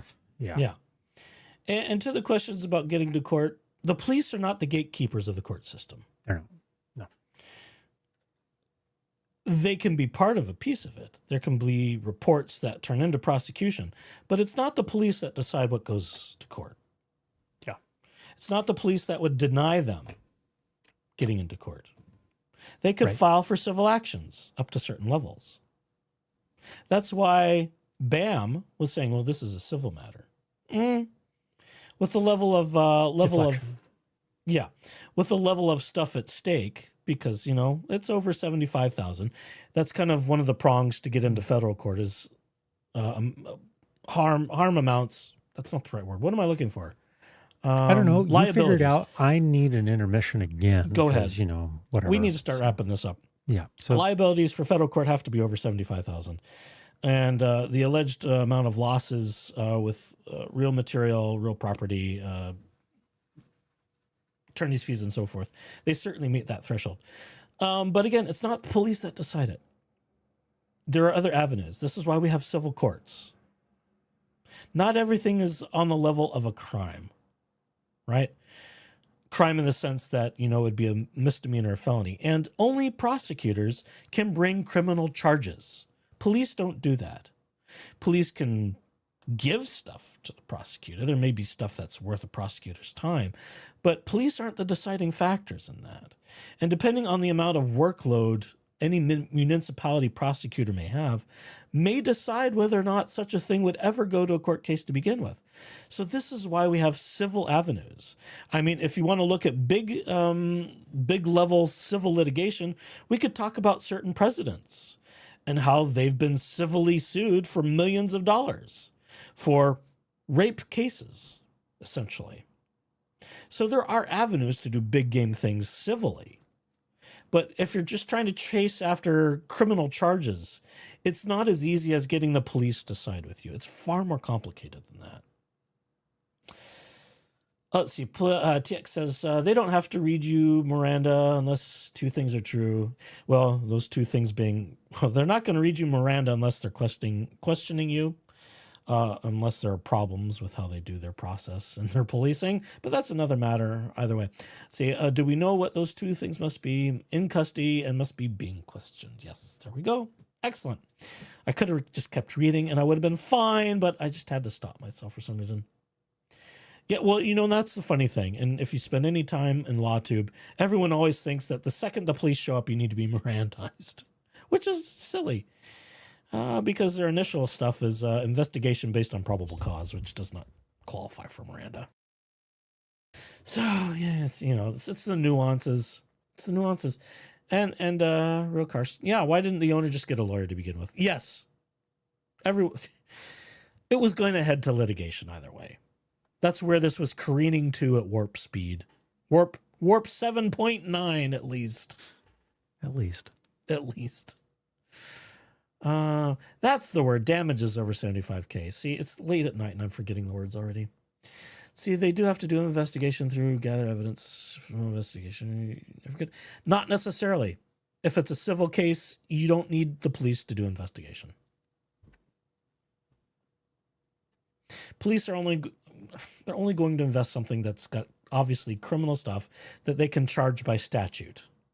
And that then would be part of a police report and may or may not be prosecuted. I mean, we see traffic stuff that doesn't get prosecuted because it's not worth their time. It depends. Again, it depends on the prosecution. It depends on the prosecutor's office. It depends on the jurisdiction. It depends on the municipality. It's much more nuanced than just, the police need to make a report. They need to be writing up crimes. It's not that simple. Right. No, but also suggests that it really depends on that sounds like more of just the average. And then you factor in the culture with this. Yeah. Of the influence of the Mormons. Oh, we don't need to prosecute this because they're good people. And that's one of the dangers with the Utah element of this one. Yeah. And with what the judge that Bricks and Minifigs went to and what he wrote up, that had an excruciating amount of prior restraint that's definitely unconstitutional. In my not so humble legal opinion. As a non-practicing person who does not practice law. But it's as plain as the nose in my face. When even an idiot like me can see that there's prior restraint that violates due process and civil rights, we've got a problem. Yeah. We've got a problem. And I think that's going to create problems for some of those people too. Oh, let's see. TX says, I still can't understand why this guy originally went to Ben to begin with. I guess Brian Mansell tried to get a case, tried to file civilly or something. I'm trying to remember some of the backstory because I'm still learning it, and didn't get anywhere. I don't know if there was a service issue or what happened, but he wasn't getting much traction trying to do things on his own. So he went out searching for a content creator that would get his story out there, and evidently Ben won that lottery, and Ben went full tilt. Boy, did full he. tilt. Yeah, to the point of, getting himself into trouble. Mm-hmm. Oh, let's see. What else can I say? And then we realized we're literally need to have for this where can we put a pin in this and pick it up at a second opportunity? Where the new store owners are calling him a moron. There's lots of phone calls. They have dinner together. We've got more of, not sure where to put a pin in it. There's lots of stuff with the store lady. There's more conversations. Small claims court. What happens after this is they decide to start going to Utah more. And talking to the guys that own the store that live in American Fork. So that's kind of the next piece of this. But I don't know. Maybe I pin it. Maybe that's where we need to. Maybe I pin it somewhere. Well, they pick it up next time. Yeah. I think one of the things they try to do is like a bunch of small claims, and because Bricks and Minifigs were no-shows, there were non-appearances, they won some default judgments kind of based upon some flimsy stuff, I think. That might be important. So maybe somewhere around here. Where are we? 49 minutes in or thereabouts. I should write this down, shouldn't I? That would be smart. Let's see. Bam. Episode 1. 40. We'll just say 49 minutes. Because this is going to be an ongoing series in Saga, folks. Oh, it will. I can't cover it all in one night. I would die. Well, same. And we will continue to thread the Mormon element into this. Again, like what I said in the beginning, this is where Echoes and I, this isn't just going to be some unpacking of a case. This is going to be, here's this, and this is why this matters from within the culture. And this whole structure and why they'll go to the ends of the earth to defend their own people. Yeah. Let's see. In a Disguise says there were other people. Yeah, there was a little YouTube thing with about 7 or 8 people on it. And Bam kind of sicked them with some legal saber rattling and they shut up. So Ben, like you say, Ben was one who would not shut up. Yes. Which, I mean, it's a choice. Yeah. It's a choice. If I were Ben, I would have done it differently and I would have chosen other avenues. Because he still was a little aggro as far as I'm concerned. But. Yeah. I mean, when you're starting to flirt with committing crimes yourself, you're getting into dangerous waters. Yep. And it could bite you in the ass and it could go sideways. And then you're doing nobody any good because now you're in the criminal justice system. Right. And that's something that's going to get litigated in the end of this. Oh, what's TX Packet agreeing to you about? I wasn't paying attention. It's so much. But why Ben? I think because Ben wasn't a loud one. Oh my goodness. Okay, let's call it here. Let's call it. Let's end this thing. Well, listen, thank you all for hanging in there with all of our 3 hours stuff plus. And commentary and our lengthy ass videos. Maybe we'll cajole Llama and Buffy to come join us, or maybe we'll go raid their channel and raid their stream and inject our opinions and distract them from all the things as we're wont to do. That's okay. And there will be more. So stick around. This will be an ongoing discussion, especially with Ben filing to move things to federal court. Yeah. Very interesting. We've got some ground to cover. On the current day level, we've got a lot of territory to cover. Yes, we do. The court cases. I mean, I wasn't seeing that one coming. I thought they were just going to call it and okay, we've all had our flameouts. We're done now. Yep. And maybe they'd settle or something. It seemed Bam folded at some point. Yeah. But well, they were going to make some concessions on the restraining order, which is where things were left, but the court hadn't responded to him. So I think in sort of a preemptive move, Ben and his attorneys decided, you know what, let's get this out of this local judge's hands where there may be some sympathy for the corporate Mormon guys. Right. Let's get this into federal hands where we have a little bit better chance at fairness. Yeah. And some other things. And we'll talk about the federal level because there are some other attorneys. There are civil rights attorneys that talk about this move that I listened to today. I'm not going to cover it now because it's too late. And as I this. teased, the acquaintance / friend that I made that's been following this very well may make a guest appearance, but I've got some conversations to have with them. There are some discussions to have happen, and there are some assurances and or agreements to be made. Yes. Or whatever it is, because I don't know what you talked about, but you'll tell me later. I will. And I'm here for that too. Because if we can strike a deal with, another compatriot in this saga of Legos and Mormon craziness and what sounds like shady corporate dealings to me and other corruption on the local level, both in law enforcement and possibly on the judicial circuit, that is stuff worth every citizen's attention. Because if it can happen in Utah, well, maybe it's harder to happen in other places outside of Utah. But if it happens in Utah, it can happen everywhere else. And just TLDR with consignment things, just be aware that it's probably going to be scummy and not towards your favor. Like, it's in the favor of the store. Always. Like a certain store that Echoes and I are both familiar with, where a mutual friend used to be a general manager at. There were things that would happen where a customer would consign their item to said store and they would sell it. But then after the sale, they would go back to the consignor and say, "Oh, I just don't know if we can get that kind of price." And it's like, so they would alter the agreement after the fact to try and get more profit for the company. A lot of good that did. That was a regular practice. Yep. Read your contracts. Read the contracts and hold to the fucking numbers. Read the fine print. Like if they come back and they're just like, "Oh, I just don't think I can get, 5,000 for it, but I can only get like 3,500. Would you be acceptable of that?" That's pure profit back into the corporate, like the consignor's pocket. Yep. Consignment's shit. Yep. It's absolute fucking shit. So just, you have to hold your guns. But anyway. Or walk away and sell privately. Just fucking sell it privately. I sold a medium dollar item that I could have consigned through said business.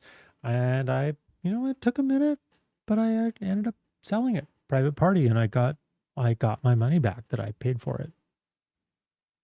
Had I done that through the corporate side of it, I would have walked away with like $200. Yep. There you go. So just be skeptical, folks. Be safe. Protect your shit. That's all. And when in doubt, hire a lawyer. No shit. Have a savings account just for future legal fees. Right. Yeah. Regardless have a budget line. Just like drop money in there. Like, yeah, it's gonna. Sure, you won't be able to buy more tskis, but Well, I'm those glad we won't be put on themselves. consignment. I'm not worth much anyhow. Oh no, I'm definitely not. And it gets worse as I age. I'm not fine wine. I do not improve with age. I can confirm. It's true. It's true. All right, everybody. I'm not also aging very well either, so here we are.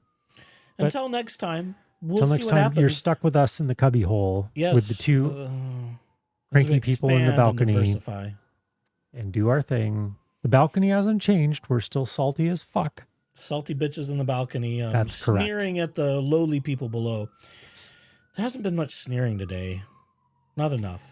I'll have to work on that for next time. Yeah, we've shat on the Mormon culture for a while. Is that a siren in your background? Like, what's going on? Apparently so. Well, maybe Bricks and Minifigs is sending the crimes cops are happening. after me. Oh my god! You know it happens. It happens. They're not knocking on my door, at least not yet. So that's a good thing. Well, that's as long as they don't knock on your door, that's okay.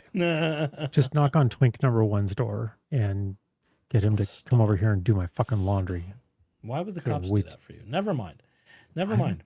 I don't know. So lost until property, next whatever. time. Until next time. The next thing up for bid will probably be more Laura Owens. I'm hoping that we'll get some bankruptcy court audio for next time. Because I want to hear Jan Black Mama Owens get the smackdown from the court. That would be amazing. That's what I'm looking for next. So that'll be that might be our next thing. We'll see. Maybe. Until then. Bye.